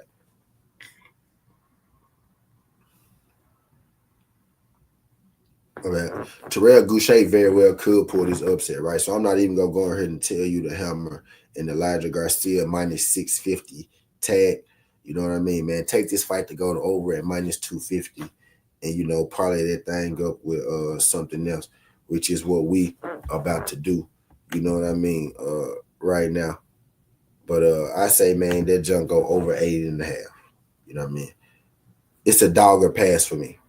If you're not taking the over to maybe parlay it with one more fight you like, maybe you parlay that with you know, Shanika Johnson on a decision. Shanika Johnson decision, Elijah Garcia, Uche over, you know, for my big bettors, right? Get you the plus money. You do it like that. But yeah, that's a dog or pass for me, Goucher, Elijah Garcia. Because, you know, Goucher very well could upset the apple cart. Maybe I'm saying dog or pass, right? Because, you know, Goucher, you know, Goucher is plus 450. Goucher decision is plus 700. You get what I'm saying? I think that's well worth the risk. Elijah Garcia KO is plus 160. That's the best value on that. Do you really think he gonna knock out Terrell Goucher? You know what I mean? 10 rounder and a 10 rounder. I don't. You know what I mean? So take the over on it. It's a dog or pass for me. Goucher versus Elijah Garcia. I love the fight though. I'm gonna be locked in for the fight. Highly entertain the fight. But as far as the betting aspect, they not finna get me. You know what I mean with this. Again, on the Elijah Garcia, right? But don't think Elijah gonna be able to knock out Goucher either. So let's get to the main thing. Let's start with Cordell Booker, right? Because I'm thinking he's the guy that people, you know the least, right? 23, one loss, 11 KOs. His loss came to Austin M.O. Williams at a different weight class, right? Not his weight class, different weight class. Loss came to M.O. Williams. At this point, that was 3 years ago, 2022. Since then, Aduka, Nicholas Hernandez, he liked fighting these Hernandez, B. Rodriguez, B. Vendetti, Damon Chavas, right? So huge step up, stepping up to fight. Huge step up, stepping up. And y'all know it's college basketball today, so y'all gonna have to get used to me today because we gonna be here. Huge step up fighting, you know, Sebastian Fundora for what he's been fighting. Does have the Austin M.O. Williams fight in there, right? So does have a high level fight in there. So he does know what it's like, right? Sebastian Fundora, 21-1-1, 13 KOs. Then one down there is Jamonte Clark. We was talking about him earlier. 6'5", 80-inch arm reach, right? Cordell, big decision. Ryan Mendoza, Vito Campo, B. Erickson Lubin, Sergio Garcia Cota, so on and so on. That thing you got a little more down there somewhere, right? So on and so on. Don't need no introduction. 6'5" for Sebastian Fundora. Cordell Booker is every bit. They say 5'9". I was gonna say about 5'8". You know what I mean? So 5'8"-ish, 5'9"-ish for Cordell Booker. Cordell Booker is a guy, he doesn't have a whole lot of power, right? You see 23 wins, 11 KOs. So his path to victory is going to be to outbox Sebastian Fundora. I'm interested to see exactly what range is Cordell Booker going to do this from. You know, Sebastian Fundora arms is so long, right? But he doesn't necessarily use his jab as well as you would think. And I think I honestly think that's because when he does, you know, he throws his arms and they're so long, right? And because he's so tall, it takes a long time, you know, for his arms to get back to him in defense. And I think, you know, he's been hit with some shit. So he kind of Fundora likes to fight in the inside because I think he can he thinks that he can defend himself better when his arms are closer to him rather than him throwing his jab, having to reach out, extend, and then pull all the way back, being so tall. You know, it's a lot to hit when you throw your punches. You know, you open up yourself to get hit, and him being 6'7", you know, he got a lot, you know, to hit if you can get inside or already inside, right? So I think Fundora kind of, you know, would rather fight in the inside. So he allows you inside a little bit. So I think Cordell Booker is going to be able to get to the space that he wants to get with Fundora, unless Fundora comes out here with, a whole new Fundora. He's out here popping his jab, you know what I'm saying, from distance, using his feet more and whatnot. But, from what Fundora been showing, he kind of wants to stand there, throw his shots and throw his power. You know what I mean? Is Cordell Booker going to be able to avoid the power? Is he going to decide to try to walk through the power? Right. It's always interesting, judging Sebastian Fundora fight, because in most fights he's putting hands, paws, and feet on most of these dudes, right? But you can get inside and you can land a shot on Fundora and change the fight, shake the fight up, right? I don't necessarily think Cordell Booker has that kind of power, right? And because I don't think that Cordell Booker has fight changing power, even like a Erickson Lubin, right? Doesn't have fight changing power like a Tim Tszyu, even a Brian Mendoza. You get what I'm saying? Those guys could, sit down on their shit and they can put you up out of it. Cordell Booker is not necessarily one of those guys. Very good boxer. But I think in this fight with, Sebastian Fundora, he's at a lot of disadvantages. You know what I mean? And if he had that, if he had that one shot ability to just change the fight up, like a guy like Errol Spence, you know what I mean? Errol Spence could hit you with, some body punches that could change the fight up. Errol Spence could hit you, with some uppercuts that could change the fight up. You get what I'm saying? If he had that ability of any way, Terrence Bud Crawford, right? If he had that ability, Jerome Boost Ennis even, right? If he had that ability in any way, Cordell Booker, like if I believe that some Fundora might be putting it on him at a point in this fight, but if he land back on Fundora, we've seen Fundora get buzzed, get shaken up. He can shake Fundora up. I would lean Cordell Booker, especially, with his boxing ability, but because I don't think he has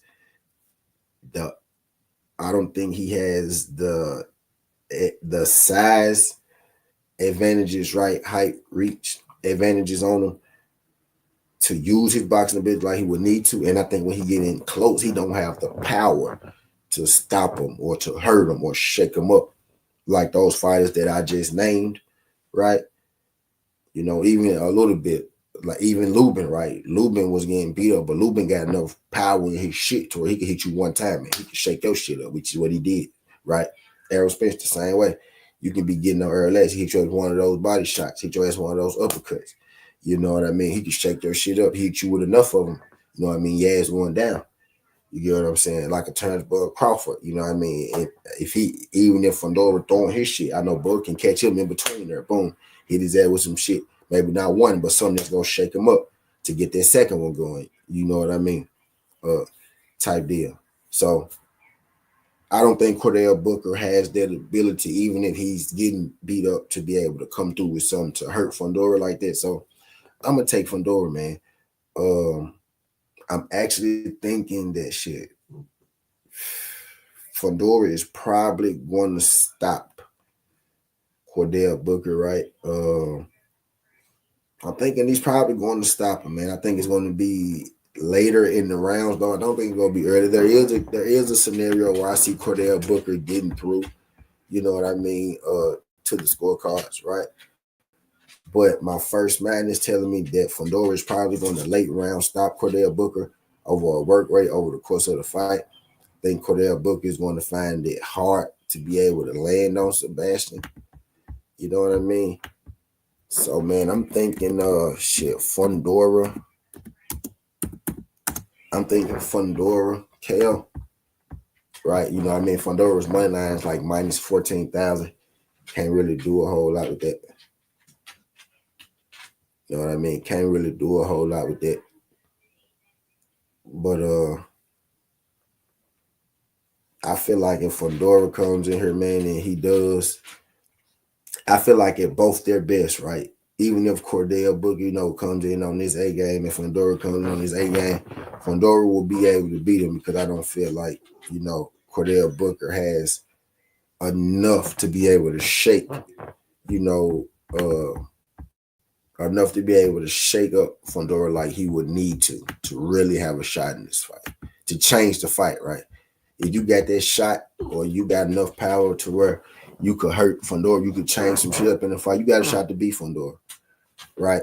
But I don't think Booker possesses that kind of power in, even in multiple shots like that. 23 wins, 11 KOs, right?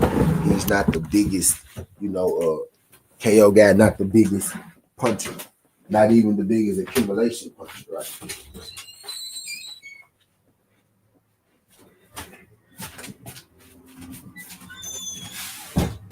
Not even the biggest accumulation puncher, right, is Booker. But I do like Booker's story, right? So I'm going to tell it. I do like Booker's story, right? So I'm going to tell it. Y'all remember a few years back, might have been maybe 2 years at this point, right? Y'all remember 2 years back, this random boxer, right? This random boxer, he had called out Errol Spence on Twitter, right? He didn't do it disrespectfully. He did it rather respectfully, right? But he called out Errol Spence on Twitter. He was like, "Man, I want to fight my favorite fighter."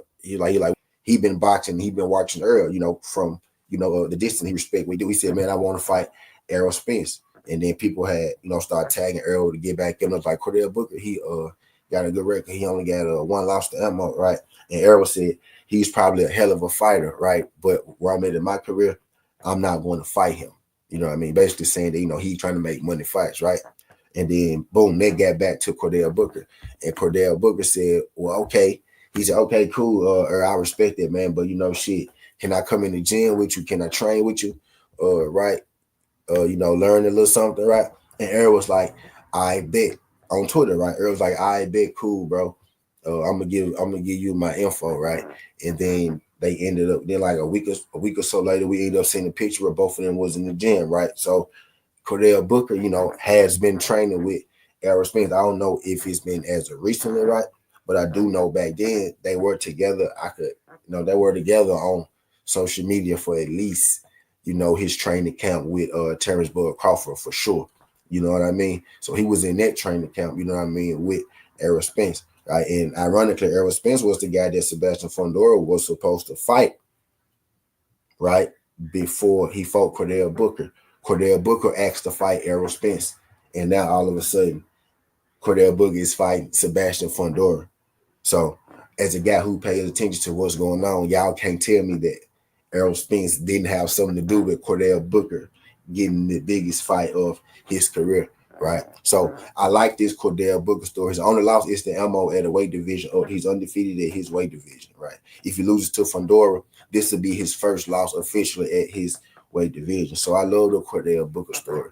I wish Booker, you know what I mean, really had a shot so I could throw some bread. I might just still throw a couple dollars on $2, $3, just for the hell of it, because it's a fight. Shit happens, right? But I really don't think he has enough power in his shots to beat Sebastian Fundora. Right, but I do love this Booker story, and I do love how he got here, because I like when shit like that happens. He asked for an Errol Spence fight, right? He said Errol Spence will be the biggest fight of his career. Now he didn't end up fighting Errol Spence, but he ended up going to train with Errol Spence, right? And then boom, now he's about to fight the fighter that Errol Spence was supposed to fight. You get what I'm saying? So full circle, this man life then came full circle. He went from being, taking his fights, being a sparring partner, training partner, right? Now to fight on the biggest stage, in boxing. I mean, his weight class, fighting the best, fighting the two-time champion, right, in his weight class. You know what I mean? So I love the Booker story. I love how, I seen him, come up from that, that Twitter circle, say, "Hey, I want to fight Errol Spence." Errol Spence respond to him and be like, "Gee, man, you probably a hell of a fighter, but you that ain't one of them on right now." Training with Errol Spence, and now boom, technically in the sense, right, when you really pay attention, Errol was supposed to fight Fundora. Now he fighting Fundora. Basically fighting Errol Spence's fight. You know what I mean? in a sense, or getting the biggest fight of his career. This probably gonna be the most money that he ever made in his life. Most definitely gonna be the most press that he's gotten. And I noticed this week I haven't seen anybody really talk about Sebastian Fundora fight this week. You know what I mean? It's goddamn Thursday. I intentionally waited for the biggest day of college basketball, right? To before I talk about it, so I could have something to do. You know what I mean? I intentionally waited for the biggest fight the biggest day of college basketball. I haven't seen nobody really talk about the fights this week.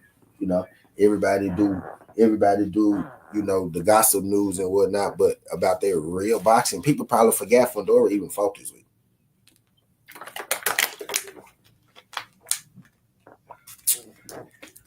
A lot of people probably got Sebastian Fundora even fought this week, right? You know what I mean? Type deal, right? But yeah, it's Sebastian Fundora fight week, and I love this Fundora-Booker story. I do think Sebastian Fundora is going to win. I think it's going to be a late KO, man. I hope I'm wrong. I hope I'm wrong about that, right? Hope I'm wrong about that because I do like, you know, Fundora-Booker type deal. I think it's gonna be a good fight. That card is type decent. When you go down and you look at the fights on the card, that card is type decent. For sure. I was just talking about it, the Terrell Goucher, and Elijah Garcia, and then you got Ramos on that fight card as well. You know what I mean? So it's gonna be a pretty decent card, you know, on the whole.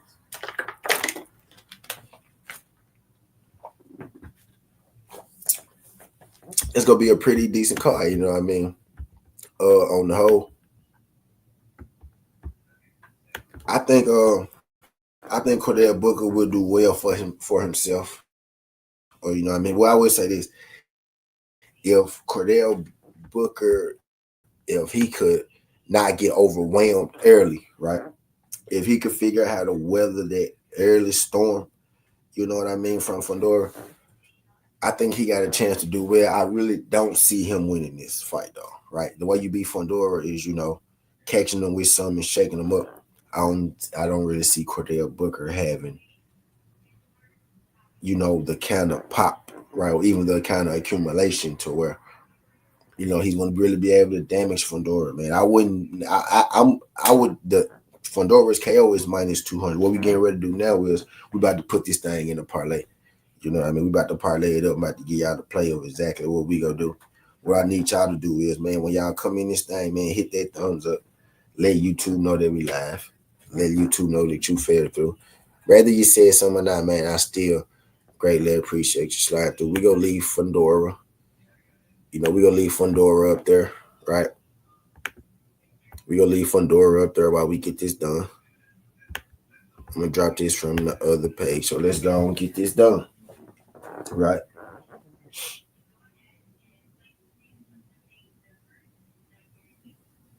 Let's go and get this done, right?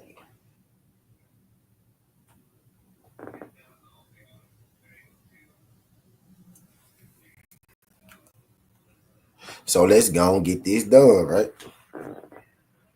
So we go do this live action. So we go, let's see. So we go take Shanika Johnson, Nina Hughes.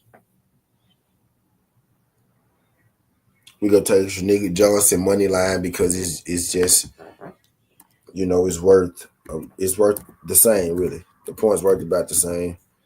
It's going to be points, right? But shit happens, right? If it's a draw and we got the money line, then it'll be a void, right? If we got points, then we'll lose. You know what I'm saying? So we'll take her money line. We gonna go Scott Nicholson on the points. I told you why. I think this gonna be a good fight. Shout out Tierra Brown. Scott Nicholson knockout is plus goddamn 900. Of course it is.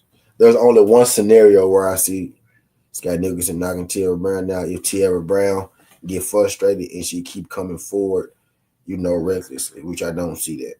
I don't see that, right? So we got Scott Nicholson on the points. You know, she the ace. I think even if it's a close fight, right? You know, they'll be more inclined to give it to Scott Nicholson because she's one of theirs, right? I think that she'll be more inclined. Think she'll be more inclined to get the nod, right, on her side. So we got Nicholson on the points. We got Shanika Johnson money line. Nicholson on the points. They get us to minus 105.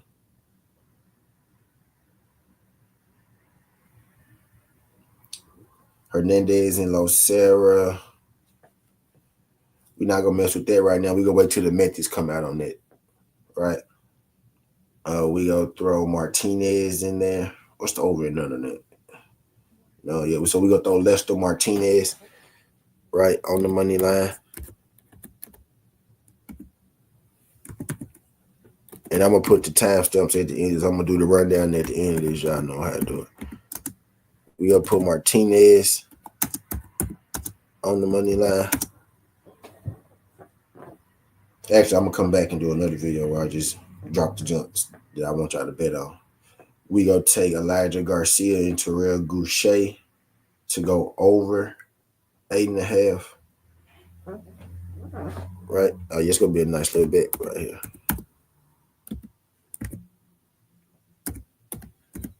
Ramos and Goucher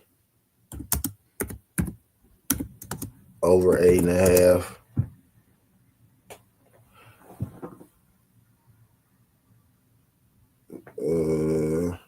Jesus Ramos KO.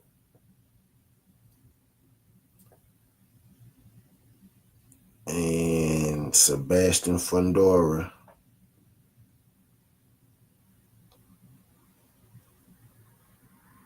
KO. So we got 2 money lines, 1 decision, 1 over. No, we got 2 money lines. Yeah, 1 decision, 1 over, 2 KOs. 1 over, 1 decision, 2 KOs. La D, what's good? You caught the boxing today. La. What's good? La. Appreciate you, slide. You caught the end of it, but I'm getting ready to drop my winners and stuff. But you can see the my picks in the chat. I'm getting ready to drop the parlay in here. What's good, La? What's good, La? 8.5. I put Ramos. I'm tripping. Garcia and Goucher. I'm tripping. I'm glad I caught it. Garcia and Goucher over 8.5. Ramos KO. Are they setting us up for a Ramos and Sebastian Fundora fight? And Fundora KO. Are they setting us up?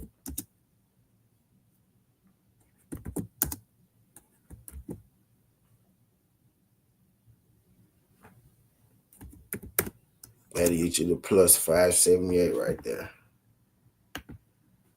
What's good? Yeah, that's next. La.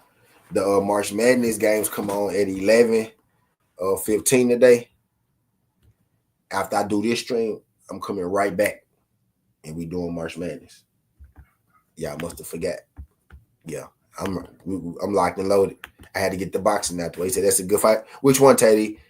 It's a lot of good fights, man. Which one are you talking about? Oh, Garcia and Goucher. You gotta be talking about Garcia and Goucher, huh? Did y'all? I don't know if y'all heard my breakdowns, but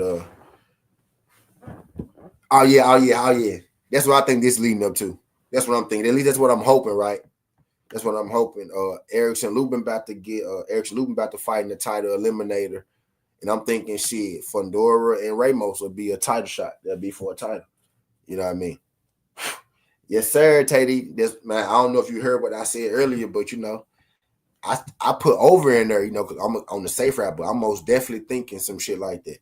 Did you hear my comparison between Kyron Davidson and Terrell Goucher? I think it was a misjudgment with Kyron Davidson, right? Kyron Davidson was able to rough Elijah Garcia up and outbox him. I think Goucher can outbox him, but Goucher ain't the most physical kind of fighter, right? So I think they took that element away. You know what I mean? But I think this gonna be a way for them to see where Elijah Garcia at with his boxing again, without having that power, without having the power and the roughness of Kyron Davis. You get what I'm saying? If Goucher was more of a rougher fighter, you know what I mean, I would be like, oh yeah, he gonna beat him for sure. But because he's a technical fighter, right? They saying, okay, well, let's see if he just that he's getting outboxed, or did he get roughed up, or did Davis match him in roughness and outbox him? Because Davis could match him in roughness, and he was a better boxer. Kyron Davis, more skilled, more tested, the vet. You know what I mean? I think Goucher, got the ability to outbox him, but I don't think he gonna give him that rough element. I think this is a way for Elijah Garcia to see where he at with his boxing ability, which he still could not be good enough to outbox the Olympian Terrell Goucher. You know what I'm saying? So, Golden Gloves winner, it was something like that. Golden Gloves guy, something like that. He's I just got here, but yeah, skill set very similar. Kyron B. Yeah, Kyron was able to rough him up too. You know what I'm saying? I don't necessarily think Goucher go have that. You know what I mean? So I think this gonna be a pure skill set question. Like, he gonna have to answer, right? Can he, is the way to beat him just to outbox him? Because we saw Kyron do it. But Kyron matched him in intensity, and he outboxed him. Right. So we finna see, is that the potion, or can you just be able to outbox him? You know what I mean? But I think they took it down a notch, not in skill level, right? Maybe Goucher is up a notch in skill level from Kyron, right? But they took it down a notch in intensity from Kyron. Maybe to give Elijah more time to think a little bit to see where he at, I think. You know what I mean? And later on down the road, you know what I mean, he fight Kyron when he ready, because Elijah Garcia is 21 years old. Like, we forget that, right? He won't forget that, but he's 21 years old. Maybe he just wasn't supposed to be in there with Kyron Davis. You know what I mean? He wasn't supposed to be in there with Kyron yet. But I like the fact that they put Kyron in there. They gave him one because of all the good shit that Kyron did for the PBC. You know what I mean? But yeah. But my play, man, we got Shanika Johnson money line on the zone card. We got Skylar Nicholson money line on the DAZN card, right? Then we got Martinez money line on the Pro Box card, right? And then we got Garcia Goucher over 8.5, Ramos KO, and Fundora KO on the Fundora card. Y'all take that, because that's exactly how I'm gonna play it right there. How you see it right there is exactly how I'm gonna play it right there.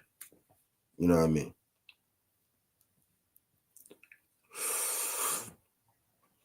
That's exactly how I'm gonna play it right there. You know what I mean, with this boxing. So how long I been on here? Minute 45. So look, man, I ain't gonna hold y'all up too much longer on this EP. I'm coming back though, because March Madness about to start. I'm coming right back though. So y'all make sure y'all come right back with me. Greatly appreciate y'all folks sliding through this. Right, in fact, let me do the rundown. No, it's all shit. I gotta do it. I gotta do it. I gotta do at least 15 more minutes, right? So I start the college basketball on here at the end, right? But let's do the rundown. I gotta put the rundown in here. Right, we got a timestamp. So we gonna start the rundown at 1:46. Right. Bet. So let me go and get y'all this rundown, man, real quick. We gonna take Shanika Johnson money line, Scott Nicholson on the points, Martinez money line, Garcia Goucher over 8.5, Ramos KO, Fundora KO. That'll get you up to 578. Johnson and Scott Nicholson is on the Scott Nicholson card. That's gonna be on the DAZN. Martinez and James is the main event on the Pro Box card, and then you got Garcia, Goucher, Ramos, and Fundora all on the Fundora PBC card. This card is going to be Saturday. All these fights are on a Saturday. Right, so we're gonna start that at 1:46. So 1:46 to 1:47 is the rundown. That's how we gonna do that. Actually, let me tell y'all why. So I'll extend the rundown a little bit. I ain't gonna do it like this. So let me tell y'all why I think, they gonna win real quick on the rundown. I think Shanika Johnson, she's the younger, more prime athlete. I think she go outbox, Hughes like she did the first time. You know, I think it was more of a stamina age thing. So I think that's going to carry her to victory again in the rematch. Sky Nicholson got a tough fight against Tierra Brown. I like the Tierra Brown story as well. She made her way through the mud. Now she's getting a shot against Scott Nicholson. I think, you know, Tierra Brown can box, but Scott Nicholson is the A-side, right? So even if the fight is close like it could be, I think Scott Nicholson will get the edge on the cards, right? Scott Nicholson can box. I think she can make the fight look like she won. She's good at controlling the choreography of fights. I think she controlled the choreography of this fight and get the win on the cards. Scott Nicholson for the win. Those two fights, Johnson and Nicholson, on the same card. Martinez is the main event on the Pro Box card. Martinez fighting Joe-Sean James. Again, Joe-Sean James may be a tad bit better boxer, but Joe-Sean James kind of tails off at the end of his fights, right, towards the back end of his fights. And I think that's where Martinez is going to be able to take advantage. I think round 1 through 5, it could be advantage James. I think it's round 5 through 10, it's going to be advantage Martinez. I think Martinez is more of the power puncher. I think he'll land the more highlight shots. We're going to go Martinez on the money line because, you know, Joe-Sean James maybe could get a little tired later and maybe get stopped right. Or Joe-Sean James, you know, could, you know, power through those last rounds tired like he normally does, right? Now, fights for James, 5 KOs. His KOs are normally earlier than later because he kind of tails off on the back end. I got Martinez on the money line on the Pro Box card. Garcia and Goucher. Elijah Garcia is on upset alert again. I'm not really sure who wins that fight, right? Which is why I say just take the over. I'm going to enjoy that fight. I don't think either fighter gets knocked out. The over is at -200. You probably should parlay that like we doing. We go parlay these things, right? You know how we like to do. So we go parlay that -200 in that Goucher and Garcia fight, and we go sit back and we go enjoy that thing. I got Ramos knocking out Scorn. Scorn get knocked out by everybody, you know, who's any good, right? I don't know how Scorn keep getting these fights against these guys. I feel like they setting Ramos up, you know, for a win. Low key feeling like Fundora Ramos may be the next fight, right? But I think Ramos KOs that guy. Since, you know, his fight with Eric Lubin, Ramos has been a little more methodical in getting his knockouts, but he still has been getting the knockouts. I think he knocks him out a little earlier, like the old Ramos, rather than a little later, like the new Ramos. Ramos for the KO. Fundora and Fundora-Booker, I think is going to be a good fight. I just think, you know, Fundora wins this fight because I don't think Fundora-Booker has enough one-shot or accumulation power to really hurt Fundora like you need to hurt Fundora to be able to beat him. I think Fundora is going to be able to win this fight, you know, from the outside. I think he'll be able to win this fight, you know, from the inside. I think it's just kind of a bad matchup for Fundora-Booker, given, you know, he's not the heaviest puncher, 23 fights, you know, like 11 KOs or something like that. Right, and the way to beat Fundora is you got to hurt Fundora. Don't think he has enough power to hurt Fundora like Errol Spence or, you know, a Tim Tszyu or a Bud Crawford, you know, somebody like that. Don't see him really being able to hurt Fundora-Booker, so we got Fundora. I'm thinking late round KO on Fundora-Booker. Pretty decent odds on Fundora's KO -200, right? So you put all that together, it gets you to plus 570, you know what I mean? We got 2 money lines. We got 1 decision, 1 over, and 2 knockouts. You know what I mean? Take that thing to the bank. So from 146 to 150, we did the rundown bet. So I'm gonna let this thing go 2 hours. So I'm gonna do a little March Madness while we sitting up here. Right? Because we got 10 minutes left before I gotta go to March Madness. So the rundown was 146 to 150.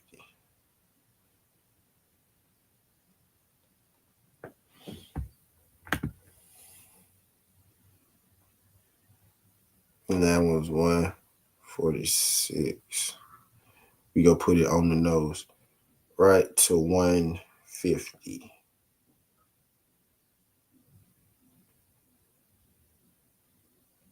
Right, we'll put 03. Bet. So I digress. So now we'll do a little NCAA, try to get to the 2 hour mark. I'm gonna get to the 2 hour mark. We'll get to the. Actually, I might go 3:30. I might go to 3:30 hour mark. I don't know. Let's figure it out. We gotta figure it out.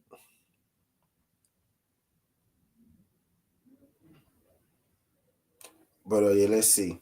But yeah, you know, actually, I'm in it too. I'm in it at the 2 hour mark. But that's what I'm thinking though, right there.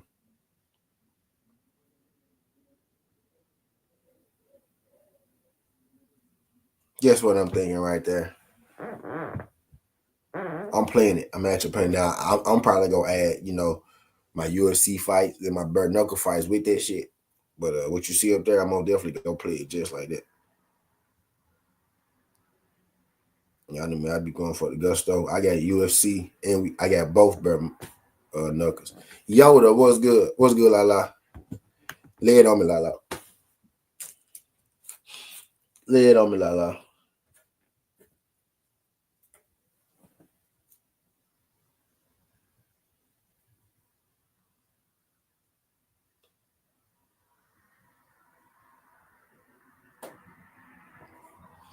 Lay it on me, Lala. Yoda, what's good, man? Sebastian Fundora fight this weekend, man. I think people forgot, so I'm just reminding y'all. It's a few fights this weekend. I'm just reminding y'all, man. Fundora don't fight this weekend.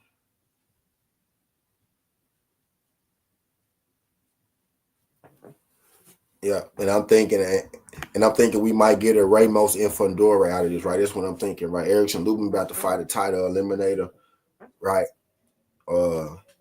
You got Ramos on the same card with Fundora, right? They both at 154. Erickson Lubin about to fight a title eliminator.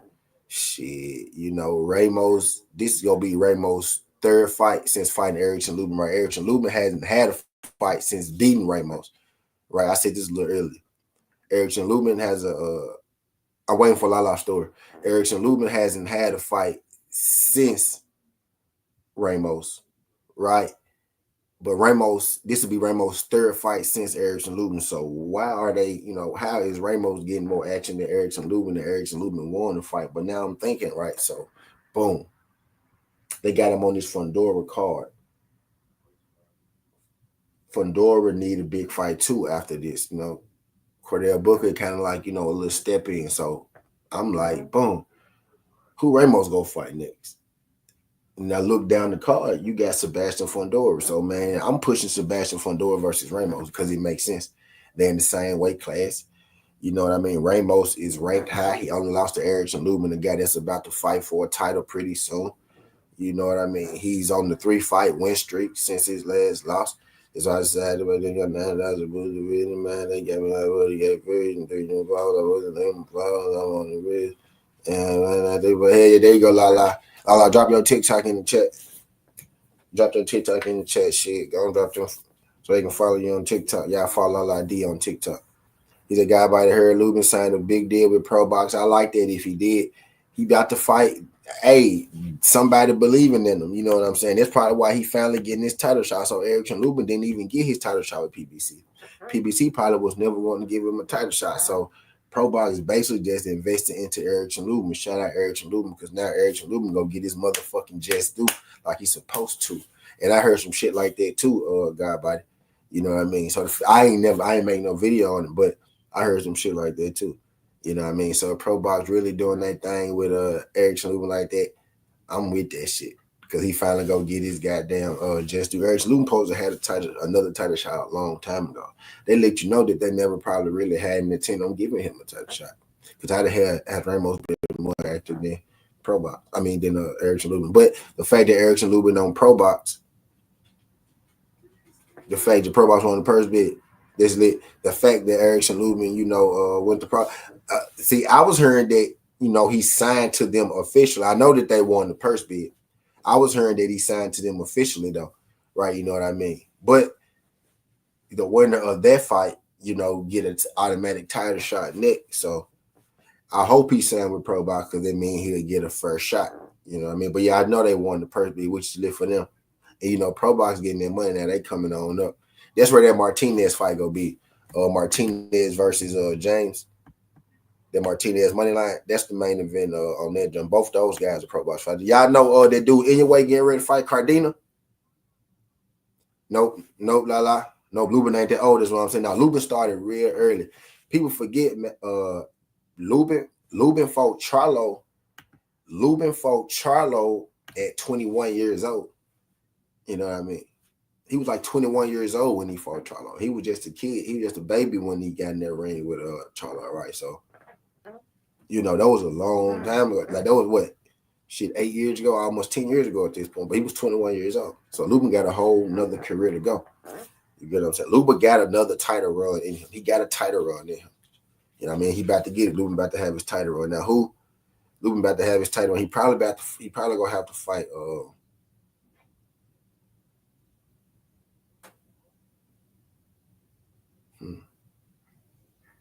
the guy that beat Tim Tszyu. He probably got to fight the guy that beat Tim Tszyu. I'm forgetting his name right now, but the guy that just beat Tim Tszyu, that may be who he ended up having to fight. And I got to go check exactly who. I think it's for the WBA. Matter of fact, yeah, it is for the WBA. Eric Lubin about to fight the guy that beat Tim Tszyu. I think Tim Tszyu just lost the WBA to him. So now Eric Lubin about to go get that strap. You know what I mean? Yep. That's what's going on. Yeah, he's the mandatory to the guy that beat Tim Tszyu. Right. But yeah, Eric Lubin, yeah, he ain't as old as you think. He just tested. He been in there with some guys. You know what I mean? He been in there with Tim Tszyu lost again. Yeah, he lost the belt his last fight. Nah, he lost the last dude he lost to was for the championship. That's the dude Erickson Lubin. That's the dude Erickson Lubin got to fight, if I'm not mistaken. You know what I mean? But if Erickson Lubin with Pro Box this lead, I hope he with Pro Box. I hope he signed the big deal with I hope he signed a big deal with Pro Box. You know what I mean? Because he deserved it. He should have been had another title shot. Really, if you're looking at, the people that he fought and people that he's been fighting since then and where he ranked and whatnot, he should have been had another title shot. Should have been had another title shot. But I digress. DS, what's good, man? Appreciate you sliding through this thing, man. If y'all could hit that thumbs up for you. But I got a question to ask y'all real quick. Did y'all get asked when y'all came in?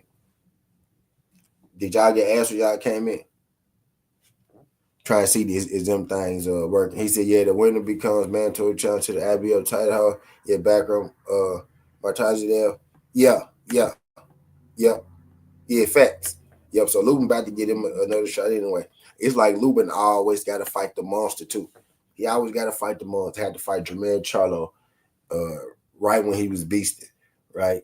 Sebastian Fundora, right? Before he got his ass knocked out. You know what I mean? He exposed Fundora, right, for having the weak chin or being able to be, knocked down or hurt, right? Type deal. And now he got to fight, the guy that just bust Tim Tszyu ass up. But that's how they do Eric Lubin, right? Eric Lubin go beat this nigga, though. He gonna beat one of these niggas. I hope he beat this nigga. I ain't gonna lie. I hope he beat this dude. But he can, though. He most definitely can now box him, slow the fight down. I know a lot of people probably gonna take Eric Lubin to get knocked out because that's what they do. They hate on Eric Lubin. But I'm a big Eric Lubin fan, so I could be a little biased. But I'm telling you, that dude could outbox anybody.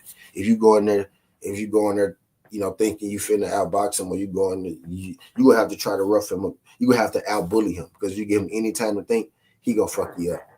You know what I mean? But I'm thinking, man, Ramos versus Fundora is probably gonna be the next fight, right? You know what I mean? Both those guys, PBC. If Ramos win, they're better still be in house, then they can run the series and whatnot with them too. But I'm thinking, they putting Ramos on this jump with Fundora because they could fight that. That'd be a big fight for Fundora, right? And also it'd be a test for Ramos. You know what I mean? Even Ramos was nice. I don't know what happened to him since Lubin beat him. Win or lose, Lubin respect gonna be crazy. Yeah, facts. Yeah, that's what I was saying, God, about it. Like, Lubin did change Ramos a little bit. You know what I'm saying? Ramos used to get guys out of there early, but ever since the Lubin fight, he's still getting guys out of there, right? He still got 2 knockouts since Eric Lubin, but the knockouts are coming later on. It's like he a lot more tactical. It's like he started. I don't know what happened in the Eric Lubin fight, but he started fighting like that with Eric Lubin. I wouldn't even say after him. It's like he wouldn't. He was. I don't know. It's like he turned into a boxer or something. He's a boxer now. You know what I mean? He used to be like a puncher. You know what I mean? Boxer, puncher in the sense. He's still a boxer puncher, but he's like more of a. He's a lot more tactical now, right? Lubin turned into a boxer. Know what I be saying? Lubin turned that man into a boxer. Know what I be saying? Y'all do your boy solid. Y'all hit that thumbs up for your boy. Really appreciate y'all folks sliding through when they're having the boxing conversation.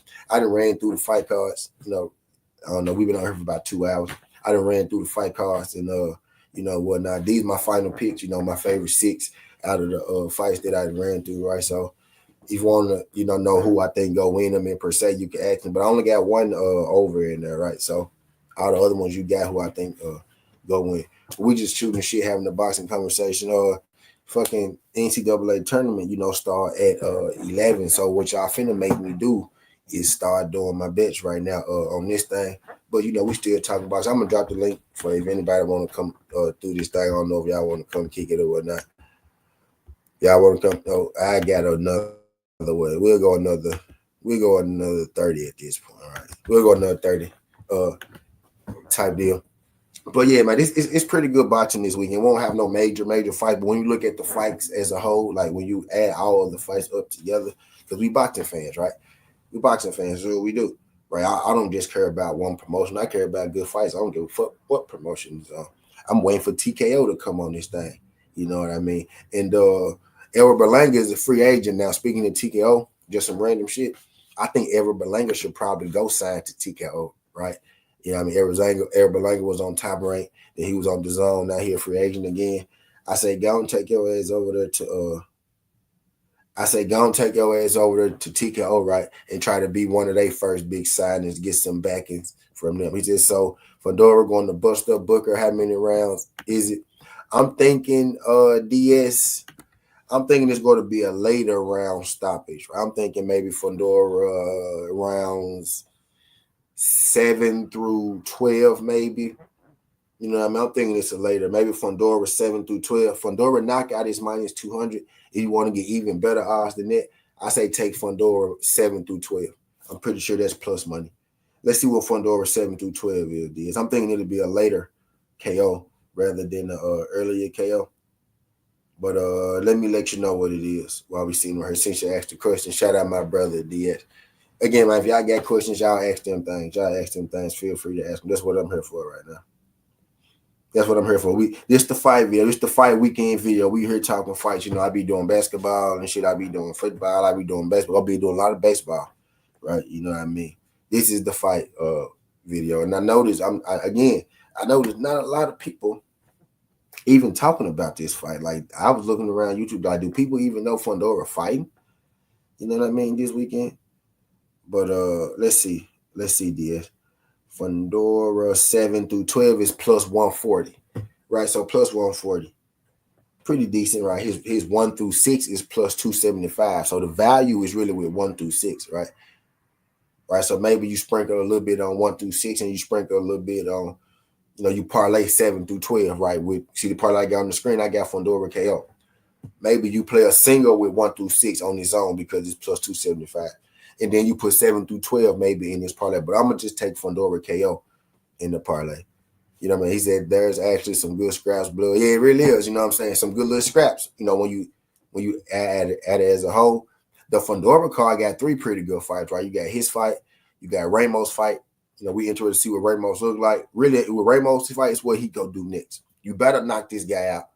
And what you go do next. You're on the Fundora card. I want to see Ramos versus Fundora. If both those guys win by knockout, I'm predicting both of them to win by knockout. I want to see them scrap. You know what I mean? Then you got Garcia and Goucher. Where is Elijah Garcia at right now? Goucher could possibly pull this upset. You know what I mean? You got the main event on the Pro Box card, right? Martinez versus Joshawn James. Pro Box been making some championship contenders for sure, some title contenders for sure. Cardina is from Pro Box. He getting ready to fight Monster anyway, right? So people better put some respect on that Pro Box name, especially at this point. Shout out to the Pro Box. And then you got Scott Nicholson fighting Tara Brown in the title fight. And then you got Shanika Johnson and Nina Hughes rematch, which ended in like a split decision. You get what I'm saying? So pretty good fights. You know what I mean? But Fundora 7 through 12 KO is plus 140, right? That would be what I would be most comfortable with. If you want to get a little more value, you want to play a single, go Fundora 7 through 12 KO, right?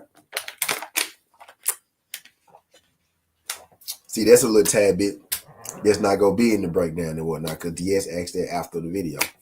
After the breakdown, right?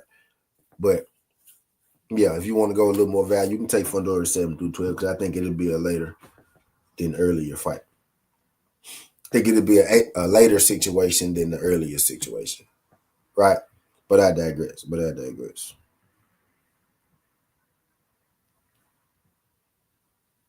So the first game is at 11:15, man.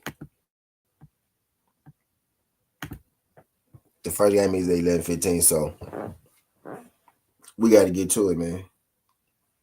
We got to get to it, man. Hey, did y'all get asked when y'all came in? I asked y'all that, didn't nobody answer me. That's a real question, man. Real question. Real question. Yeah, it is some good fights for sure though this weekend. Yes, if you really, you really diving in, you really looking for them. Yeah, it's most definitely some. You did. Okay. Try to see if YouTube got my shit twerking. That's all. Try to see if they got twerking. I got my monetization. Got my monetization back right. So I'm just trying to see if they got it. They got it spinning. Trying to see if they got it spinning. Yeah, and if I know some of y'all got YouTube Premium, so if you got YouTube Premium, they not gonna show it no goddamn way. Do y'all see Lala? Do you see the super chat button? Do you see the super chat button? That'll tell me too. Is it a super chat button? That'll let me know too. Okay, bet for sure. Yeah, because so he did it last night. I was just making sure that but I really want to see if they spinning the ass. So they got me right. They just not doing their fucking job. They got me right. They just not doing their fucking job. Do your fucking job. But yeah, I'm gonna run them. I'm gonna leave that them plays on the screen for the weekend up there for a second. I'm gonna let that thing run.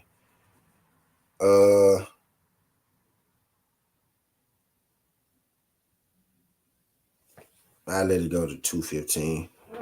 But we about to start the college basketball, man. We about to start the March Madness stream, bro. Appreciate y'all folks trying to do this thing, though. I ain't about to leave with this very moment. I'm gonna let it run by like 5 more minutes. So people want to get it. I'm gonna put the timestamps in there. If it came through, gave you my reasonings and whatnot. Extended the rundown, made the rundown 4 minutes. Gave you my reasonings on the rundown instead of just giving you. Yeah, pretty simple. I'm gonna put the timestamps. When it's done, I'm gonna put the timestamps in the pin comment, so y'all will be able to click that pin comment. I'm feeling like I should probably. I feel like I should probably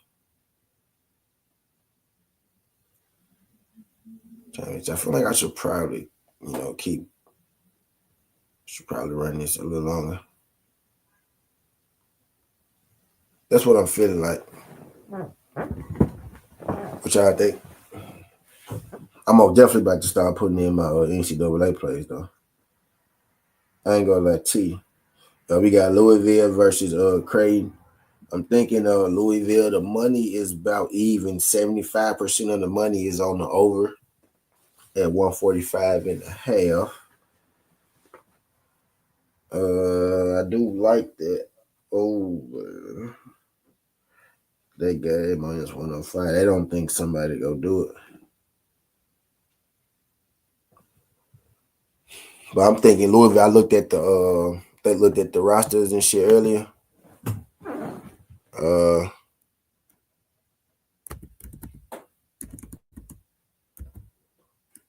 It's about to be March Madness time, man. Where my board at? I wrote this shit on my board.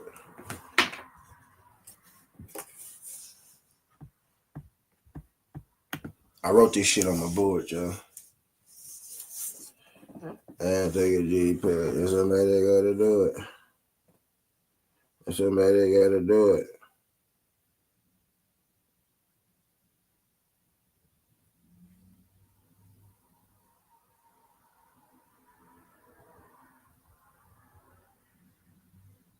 What? Let me do it. Quick. You right on time, quick. It's March Madness time. I'm debating whether I'm finna, doing her. What's good, quick. Appreciate you sliding through. Shout out to Quick Queen Vote last night, getting your boy right too. Been my first donations on the revamp. right, on the revamp. But I'm finna run my March Madness stream, and I'm probably let this junk go about. I'm getting my plays together. I'm finna put my plays in. I got them on the board already, though. What I was telling you, finna slap these things in. Appreciate you, though. You right on time, though. It's March Madness time. I just noticed that Super Hat was back. Just noticed that Super Hat was back. That who was back, Teddy?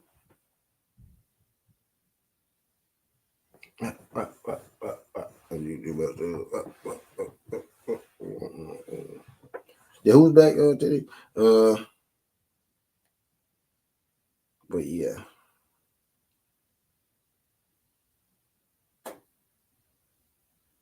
Yeah, I'm going Louisville. Super chat. Yeah. Yeah, did you get ads? Yeah, did you get ads, bro? When you came in? Did any of y'all get ads when y'all came in? Tell YouTube to do their fucking job. Did y'all get ads when y'all came in? Yeah, though I was asking y'all, Teddy. Yeah, I was trying to see when my shit twerking back. Yeah, quickly. That's working, but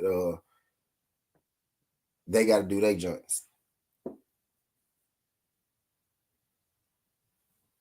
Yeah, okay, I figure. Okay. Did my shit pretty I pay to avoid quicker? Yeah. Okay, yeah. Yeah. Yep. So if y'all premium, y'all won't get no ass nowhere yet. But I do I still get because y'all are premium members give us a bonus too. Right. So having premium members in your chat, that helps. You know what I'm saying, too. It's like a whole premium member bonus type shit you get. It's like a different thing, but they help too. So y'all help in a different way. Yep. Y'all go under premium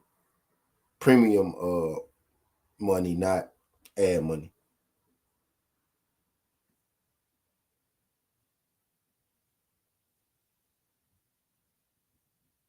Yep. So that's how that works.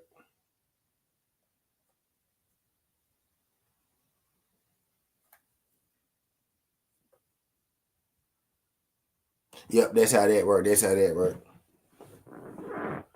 But I digress. I'm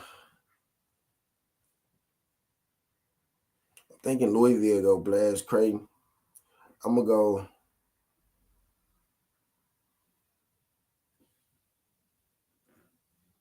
Cause I was sizing. I was checking out they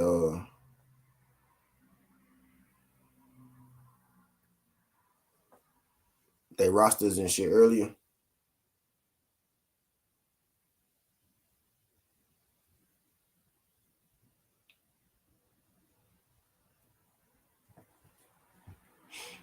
I was checking out their rosters and shit earlier. I'm gonna take some halftimes.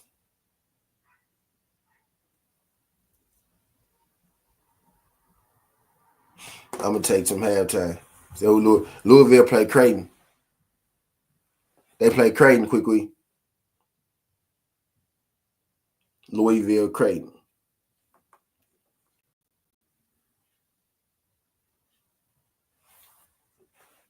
I'm thinking about taking those two halftimes.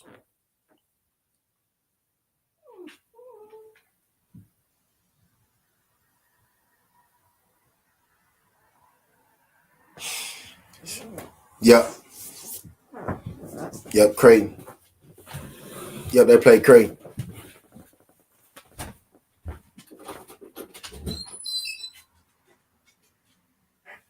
My dog got a pee. Let me put the playback up here for my boxing people. Y'all don't come through. So y'all can see what we hitting on. Right. My dog got a piss.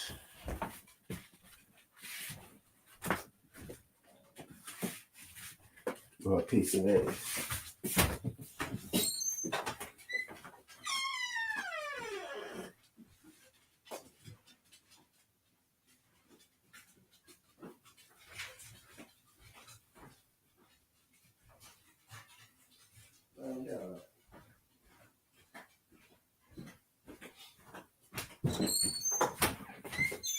In my bracket, I got Purdue, Louisville. Oh.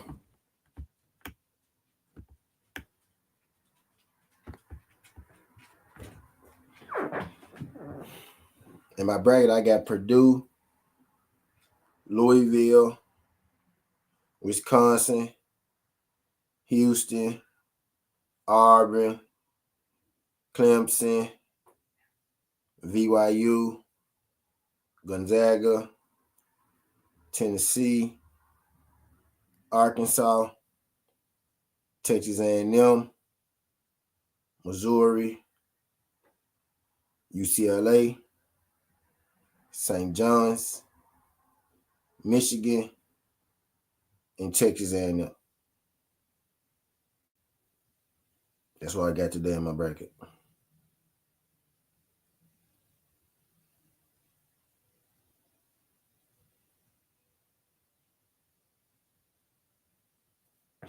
That's what I got in my bracket.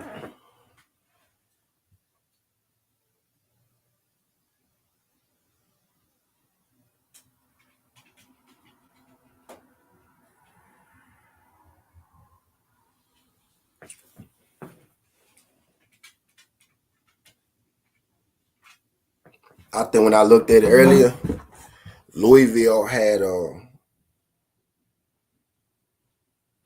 like Creighton be outsizing people, but Louisville had more size than Creighton. They had better players. Yeah, so I think Louisville go beat them. I think I'm gonna go Louisville. I'm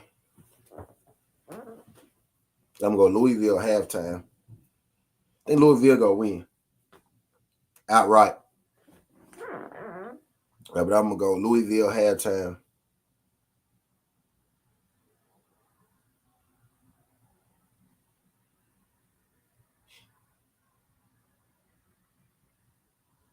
And I'm gonna go Purdue halftime.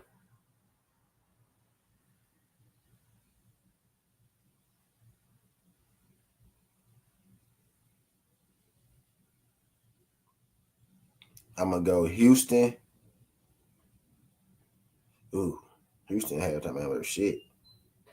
I'm gonna take Auburn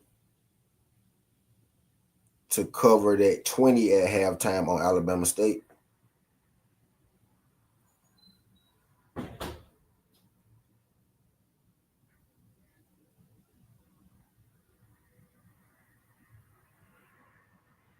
Nah, I ain't gonna take that. Not Nicholson, right? Clemson versus McNeese. I'm not overly sold on Clemson. I do got them winning in my bracket, right? I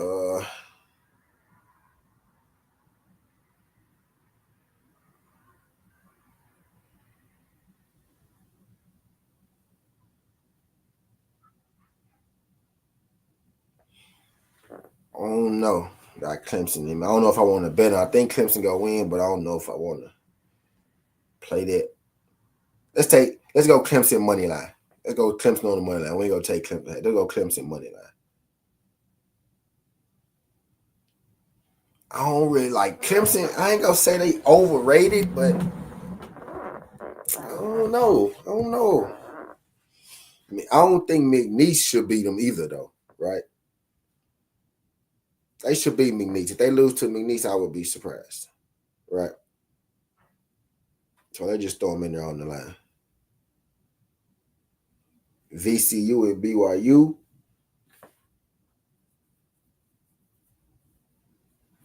I think VCU win. Right? I think VCU win it.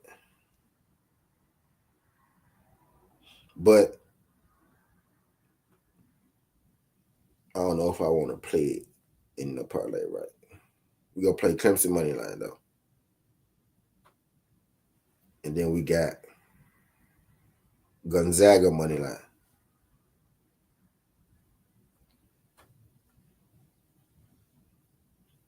Right?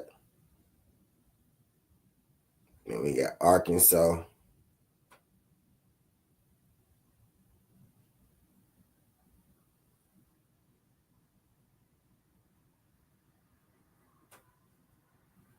Got Arkansas and Kansas. I'm thinking Arkansas wins. Maybe I'll play VCU and Arkansas together as my two dogs.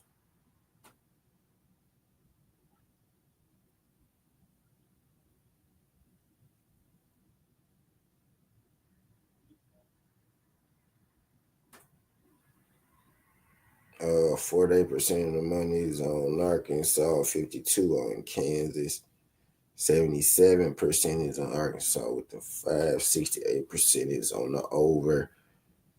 Yeah. I'll probably play the over in that. It's 70 apiece. Hell yeah. Over in Kansas versus Arkansas.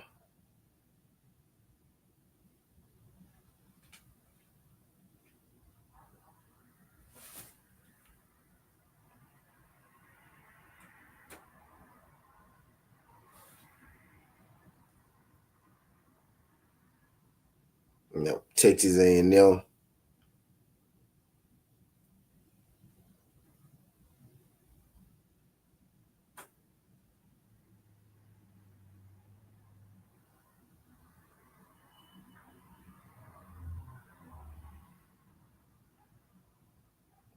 Texas A&M halftime.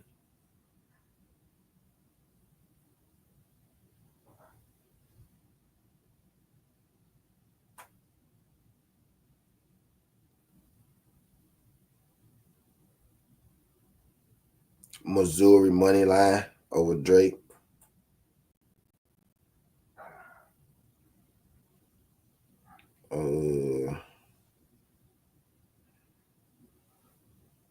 Texas Tech halftime. Got to be less than.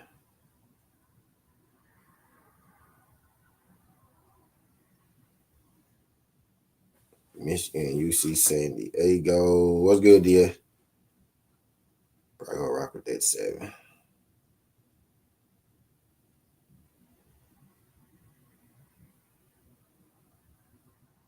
Louisville halftime.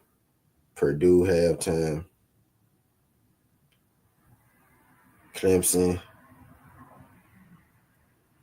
Let's go Clemson halftime.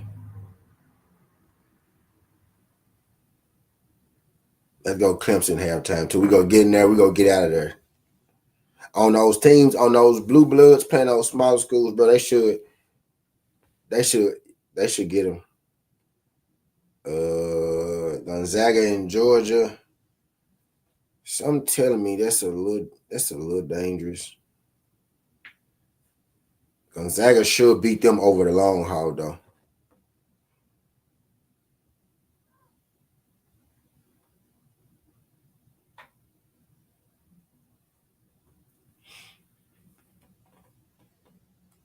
I'm not really a big. For some reason, Georgia scared me. They shouldn't, though. But for some reason, Georgia scared me. Let's check Gonzaga, Georgia out for a second. For some reason, that game scared me.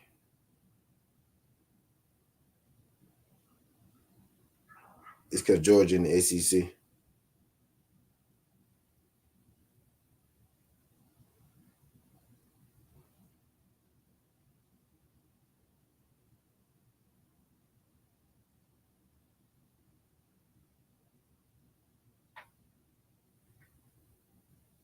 Yeah, I don't know. Georgia versus Gonzaga. Georgia versus Gonzaga quickly.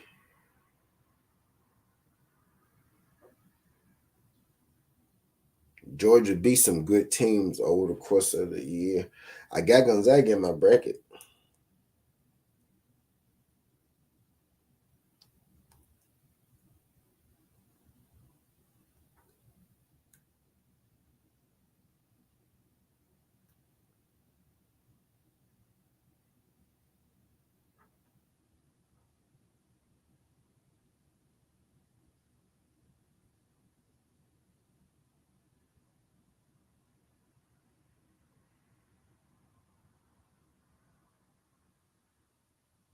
Man, I'm thinking I low key want to go with. I think I'm gonna take Georgia. Honestly, I think I'm gonna go Georgia. Maybe at least with the points. I'm thinking Georgia. Georgia with that 6.5. I'm gonna take Georgia with the points. I'm gonna take Georgia plus 6.5 quickly. That's what I'm gonna do. And I'm sizing them up right now. I'm looking at like how they match up across the board and shit. Thinking about going. I think Georgia can cover that spread at least.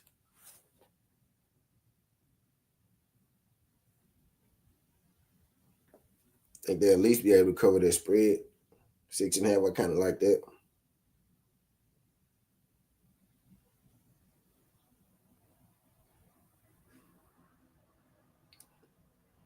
Yeah, they are. Hold on. I'm looking at Gonzaga now. I had Gonzaga on the money line. I think Gonzaga wins, right? But I'm the spread wise. Gonzaga should win. Right. Should being the operative word here.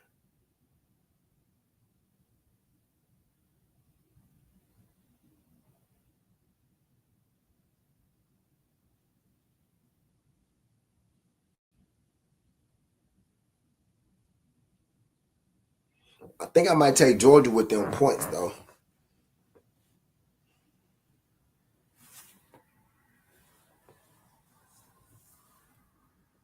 Thinking Georgia with them points quickly. Yeah, I'm riding with that. Riding with that.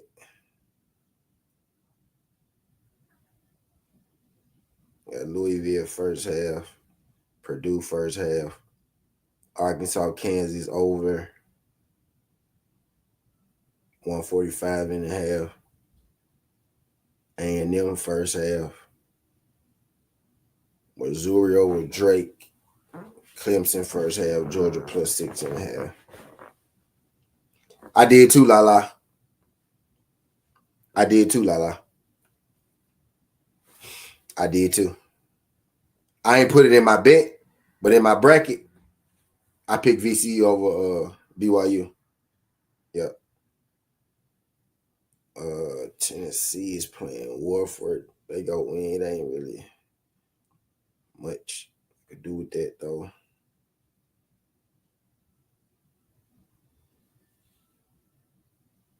Missouri Drake. Missouri Drake is along the lines of,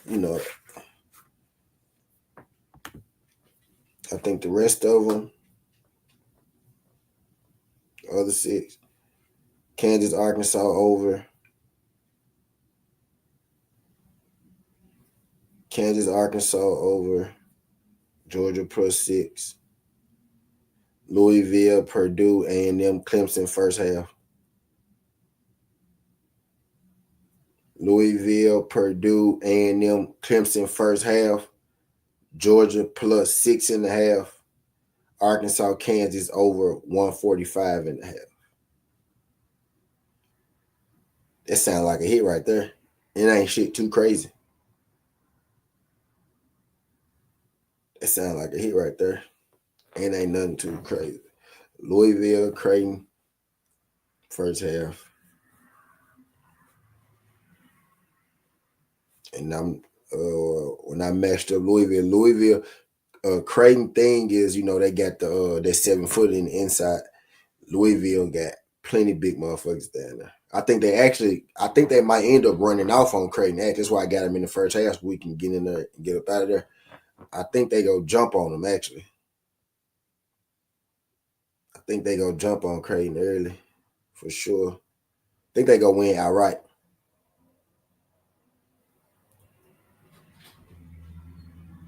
And then pick Marquette.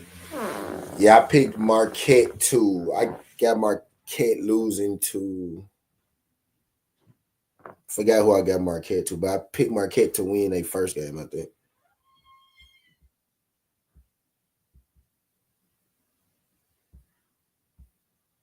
Yeah, I like the way Louisville matched up with Creighton.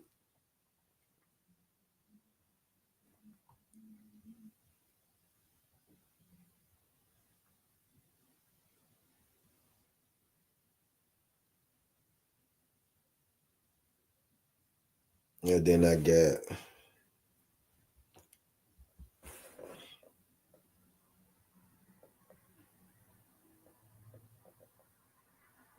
got 45 minutes till that shit start. Yeah, I'm gonna run that. Oh, the women. Let's check the women. Oh wait, let's check the fucking women. Let's check the fucking women. Stupid. How many women we got? 2. Washington, Columbia, William and Mary, and High Point.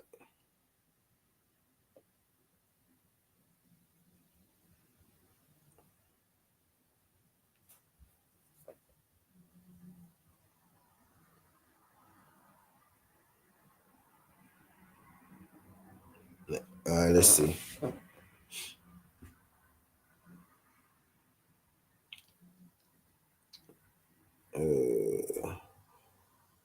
Columbia 23-6. Columbia pretty good out here, and Washington 19-13. That's the blue blood. All right, so Washington lost to Michigan, beat Minnesota, Oregon, Minnesota, Nebraska. Columbia lost to Harvard. So Iowa State ended up coming back.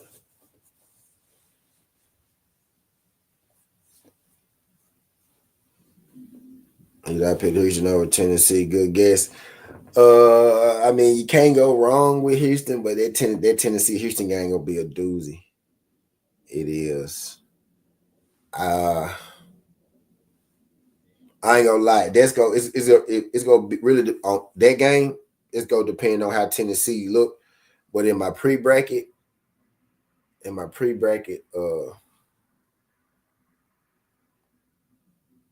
I think I went Tennessee.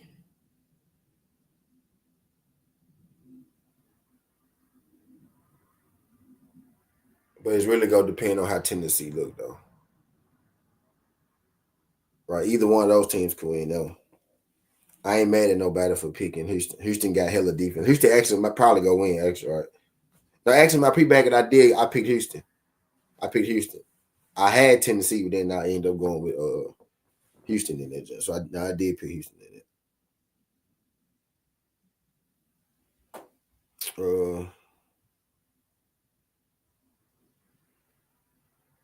The first 4 in is Washington and Columbia.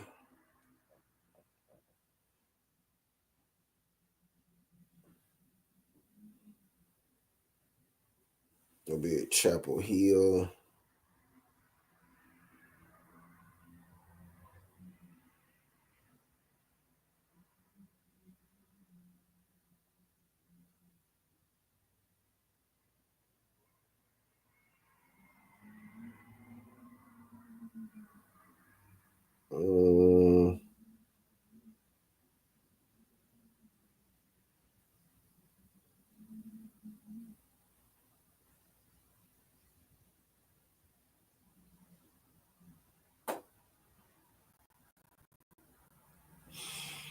Let's see, he's going to depend on if that little dude from Tennessee the Pine has a good game. Yeah, it's 2. Both of them really. They gonna need Ziegler and they gonna need Lanier. But you probably talking about Lanier, right? The other, like, because both them will have to get busy. Both them gonna have to get busy. Yeah. And then it's 2 women. So the women's doing they play in today. And then High Point and William and Mary.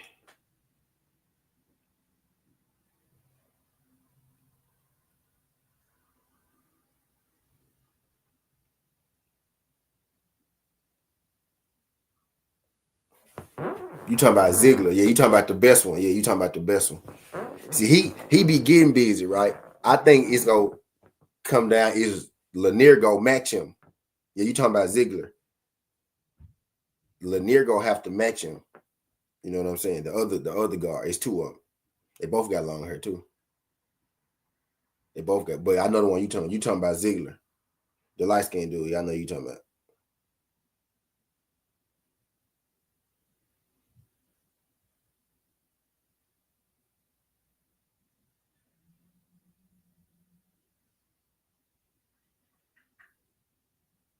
Yeah, I'm going high point women.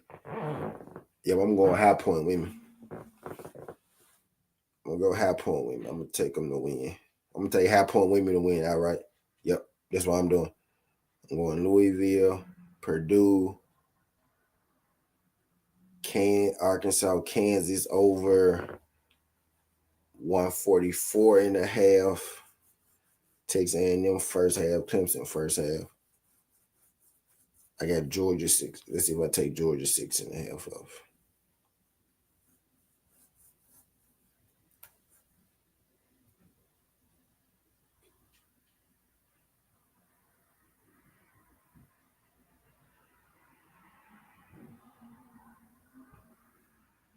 Washington and Columbia. Maybe I take a bigger spread somewhere. Let's see.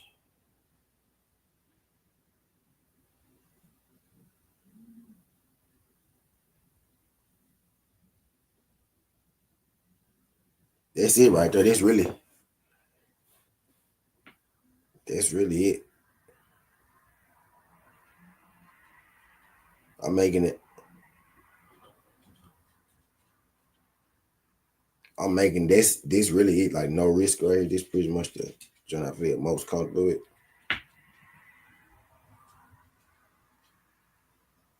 Yep, I'm making it.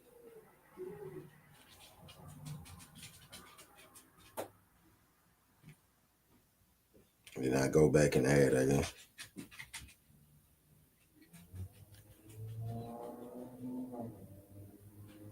So I do two. I'm gonna do this one. I like this one. I'm gonna end it like that. And I got them first halves, right? So I'm gonna get in there and get out of there.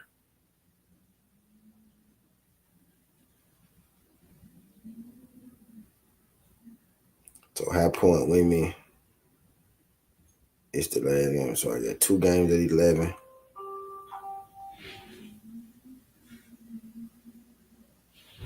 Two games at 6, game at 2. Yeah. It's above me.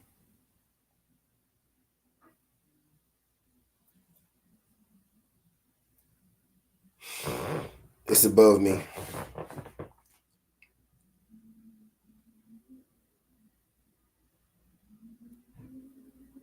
All right, now I'm gonna go back and do another one where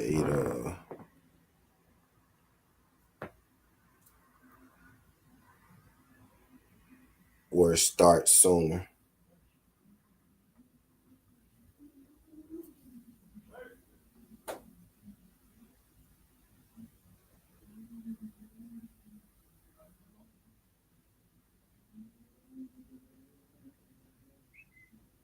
I mean, where it's worth more. I'm tripping.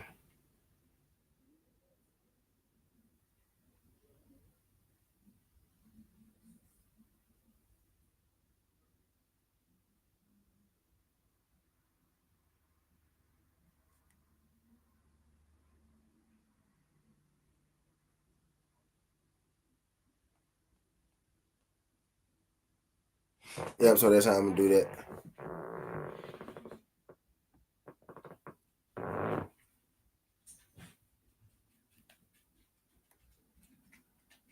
I got South Carolina women winning. I got South Carolina women the whole thing.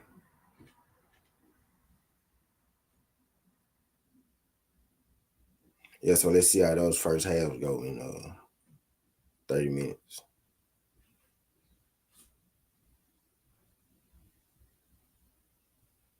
Let's see how those first half go in 30 minutes. So shit. I bet. So this what I came up with. It's like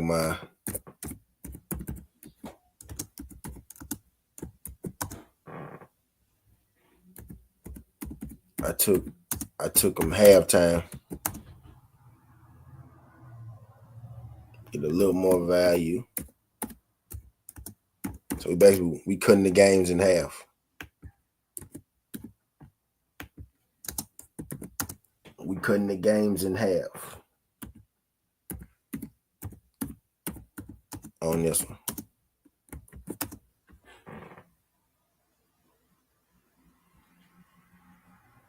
And then we got high point women today to win the play-in. I think that's a pretty. The other play-in women I ain't gonna mess with. I think that one a little tougher, right? And then we got Arkansas and Kansas.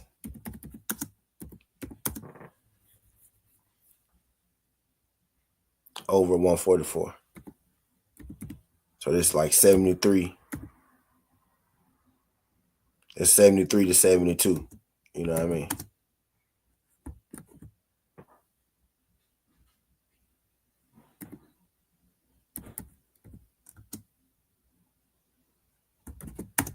Right, just to put you some value on it. Just to put you some value on it. And I think that's pretty solid. And I was just to put some value on it for you. But I got another one right with Georgia.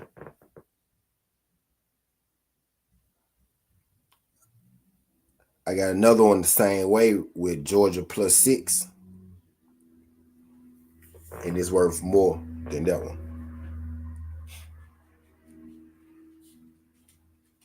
I mean, if you add, see. So if you add Georgia +6, UGA,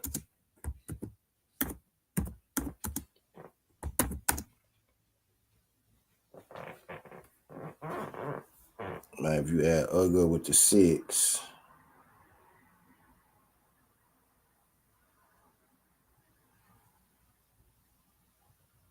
with the plus money, goes up. I actually think Georgia gonna beat them. I'm probably gonna play. I'm probably gonna play VCU, Georgia, and maybe VCU, Georgia, and Arkansas money line. Probably gonna play them together.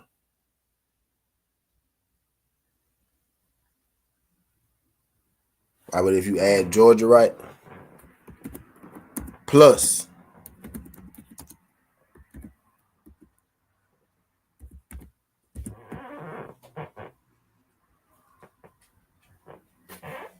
if you add UGA +5.5, your team to win you 200. So I got one where I did one with UGA, and I did one without UGA. And what I did on the one with UGA is I put money lines on Louisville, Purdue, A&M, Clemson. I did money line instead of halftime. So I got halftime on one, money lines on another.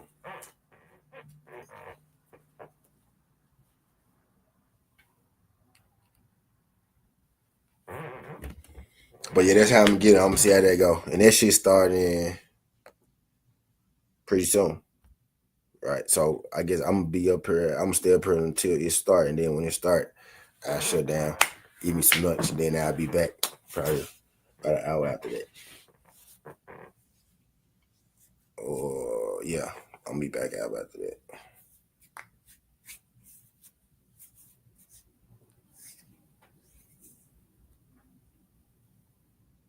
Yeah. South Carolina to win the championship is +270, Lala. Right? If you just take you do a future bet on South Carolina women to win the national championship, that's +270. Do what I did.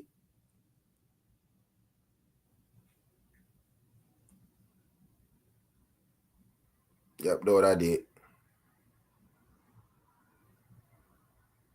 I put 20 on it to win $100. You know, that'll be over in like 2 weeks. I put 20 on it to win $100.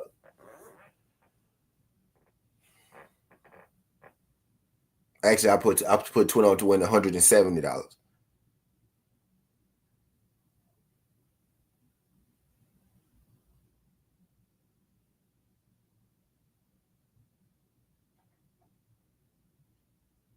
Yeah, they be playing defense.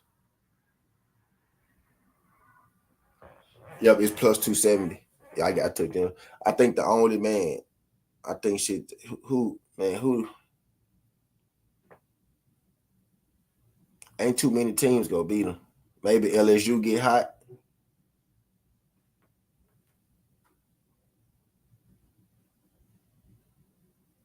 Right? Maybe LSU get hot, but I don't see too many teams beating them. Not at all. And it's Georgia plus 6.5 now. It's Georgia plus 6.5 now. If you take that.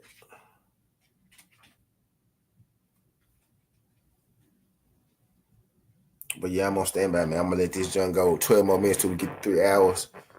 And then I'm gonna let y'all go and get up better. I ain't gonna hold y'all up too much longer this morning. Nope, sure ain't.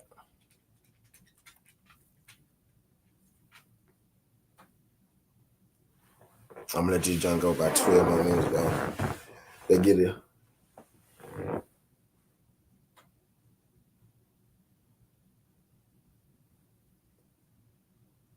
I'm gonna put the timestamps at the end of this.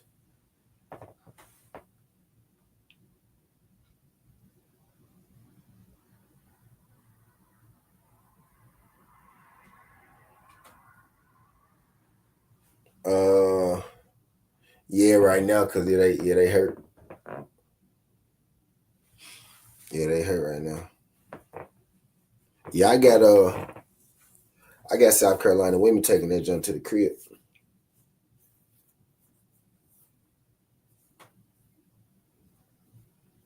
Yeah.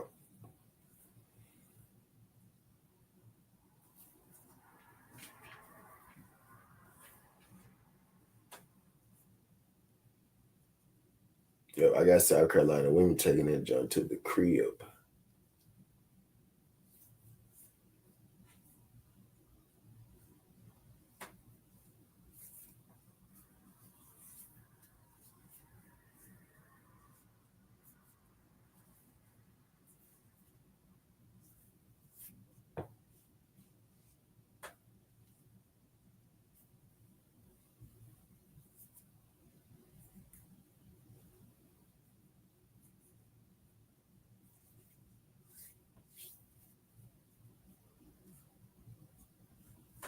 You got versus South Carolina.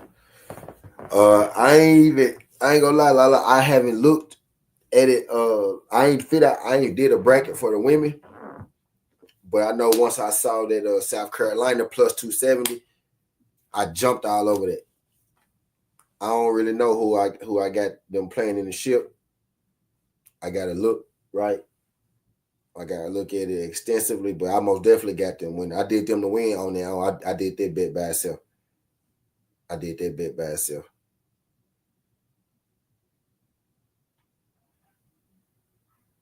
I did that jump by itself.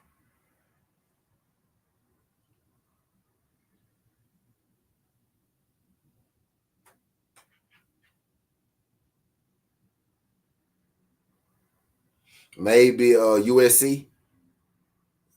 USC Lala. I say USC. USC. I got them beating USC.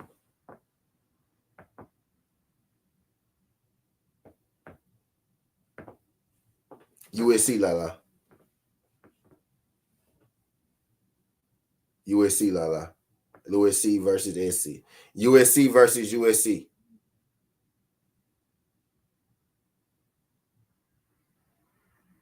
USC versus USC Lala. That's how we run.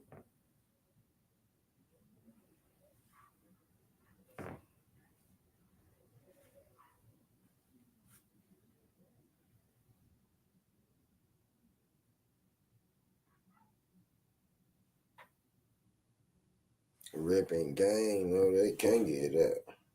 Too much money in here. All this, I make a bitch say beer. Too much money in here. I'm gonna go there. Then we take him straight to the bank. Just last night I was sleeping with a shank. Then we go pull another paint. I'm so fresh, making other whole faint. You ain't got a pump man, shit. Tell the lady they can got that shit. I'm gonna let Boba have it. I put the turn, you can stop that shit. Yeah.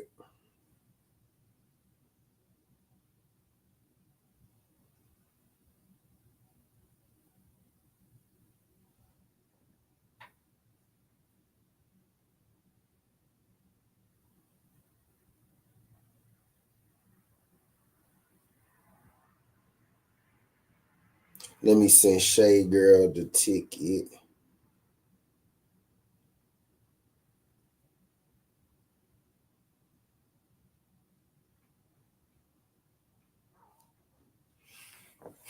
So she can see what's on the line, Brian.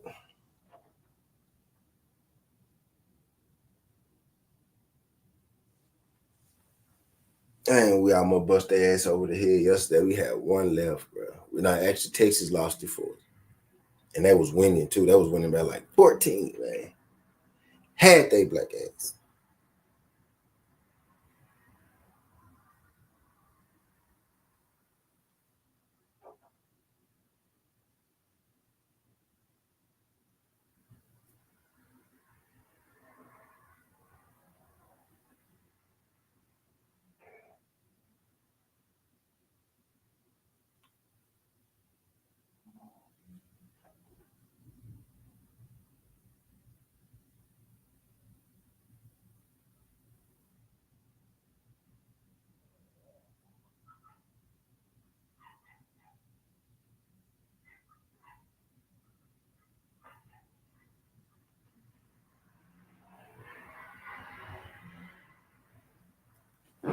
Hold on.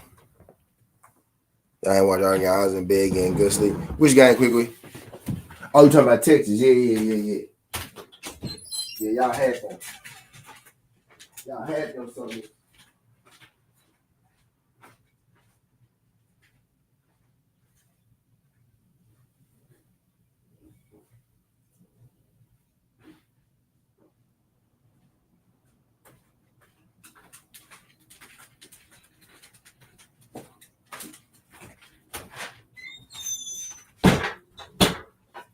Y'all had them some bitch.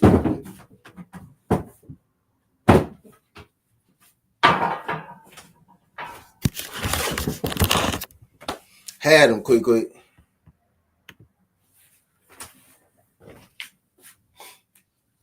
I'm gonna let my junk get 2 hours at this point.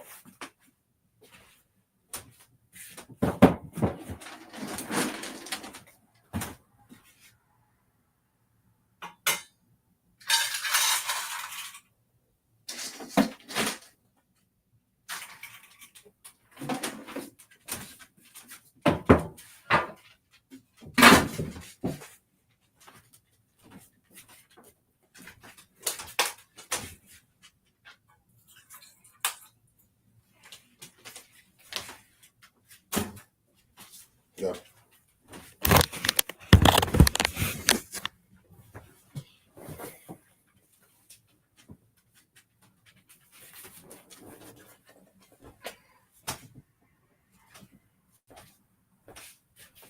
Oh, these I knew it was gonna be a good. Yeah.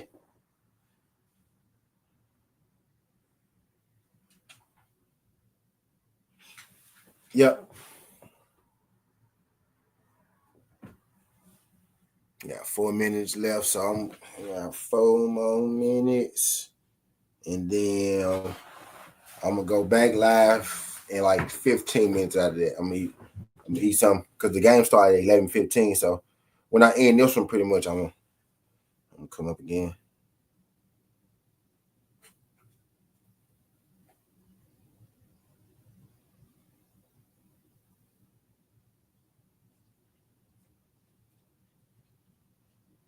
Yep, and I've been falling in love. I've been falling in love with them first halves because it's like it cut the game in half type shit. And then if you lose it on the first half, it still give you time to go back to second half. But like when I think a team is better, I think when a team is superior, right? I take them first half to go and get in and get out of there. And it's been working for me. It's been working pretty nice for me. If I had done that yesterday, with Texas, I would have fucking won. But I did. I took the money out. But I thought that game would be. I should have took. But no, I ain't gonna lie. I didn't think Texas was gonna win the first half. I really did. I thought they would like lose the first half and then come on late. But shit, they was up early and then lost it. Like 14 points they was up 14 in the first half though, man. I thought that shit was cookies. I thought that shit was cookies, man.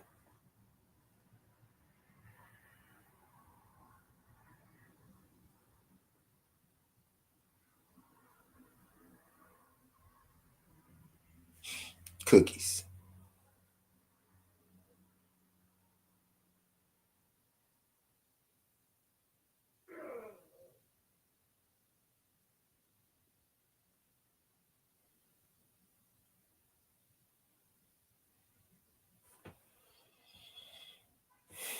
Yep. Them first halves be adding up quick though.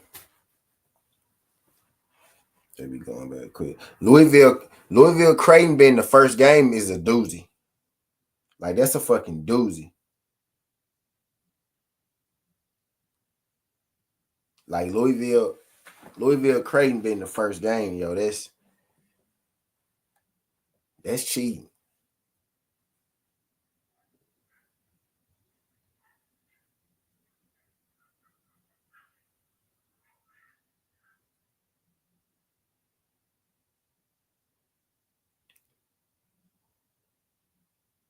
I got one. Yeah, I got one where I got Louisville money line. Right, that's the whole game. Louisville money line, VCU money line, Arkansas money line, and Michigan money line. I bet 10 to win 175 on that one. 4 leg.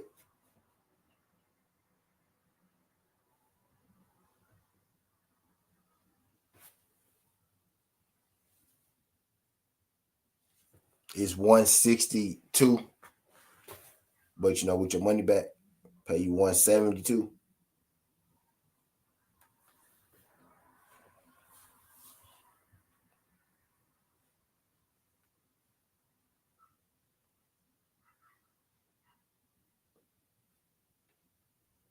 I probably should take Georgia with them. If I take Georgia on there. Oh hell yeah, I'm gonna do that one. Yeah, I'm gonna do Georgia. Money line, not halftime. D free was good. I'm gonna go Louisville money line, VCU money line, Arkansas money line, Michigan money line, Georgia money line. 10 to win me 500 on that one. Oh yeah.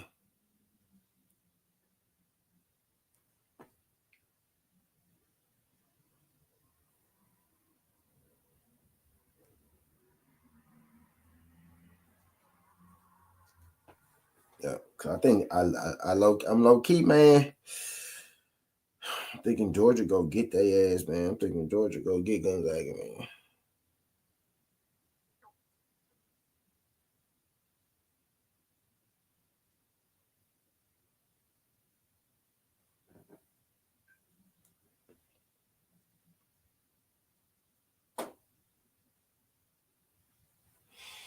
Thinking they go get their ass, man.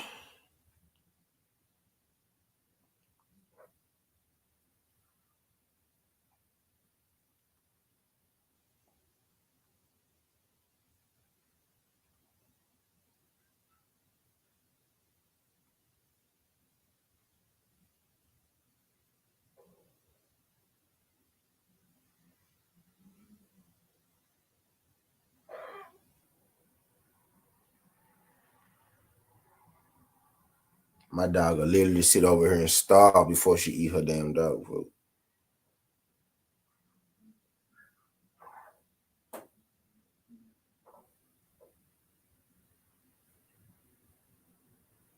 Literally sit over here and starve.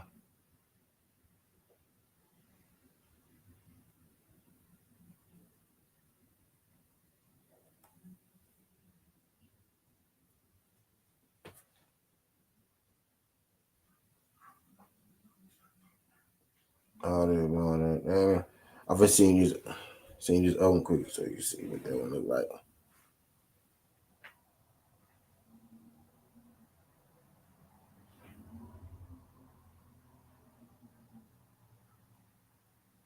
That's the one not in the chat. What's good, Free? Freeski. What time is it? It's 11. All right. I'm finna run the March Madness stream. Y'all, I'm getting with y'all. I'm be back. Be back shortly.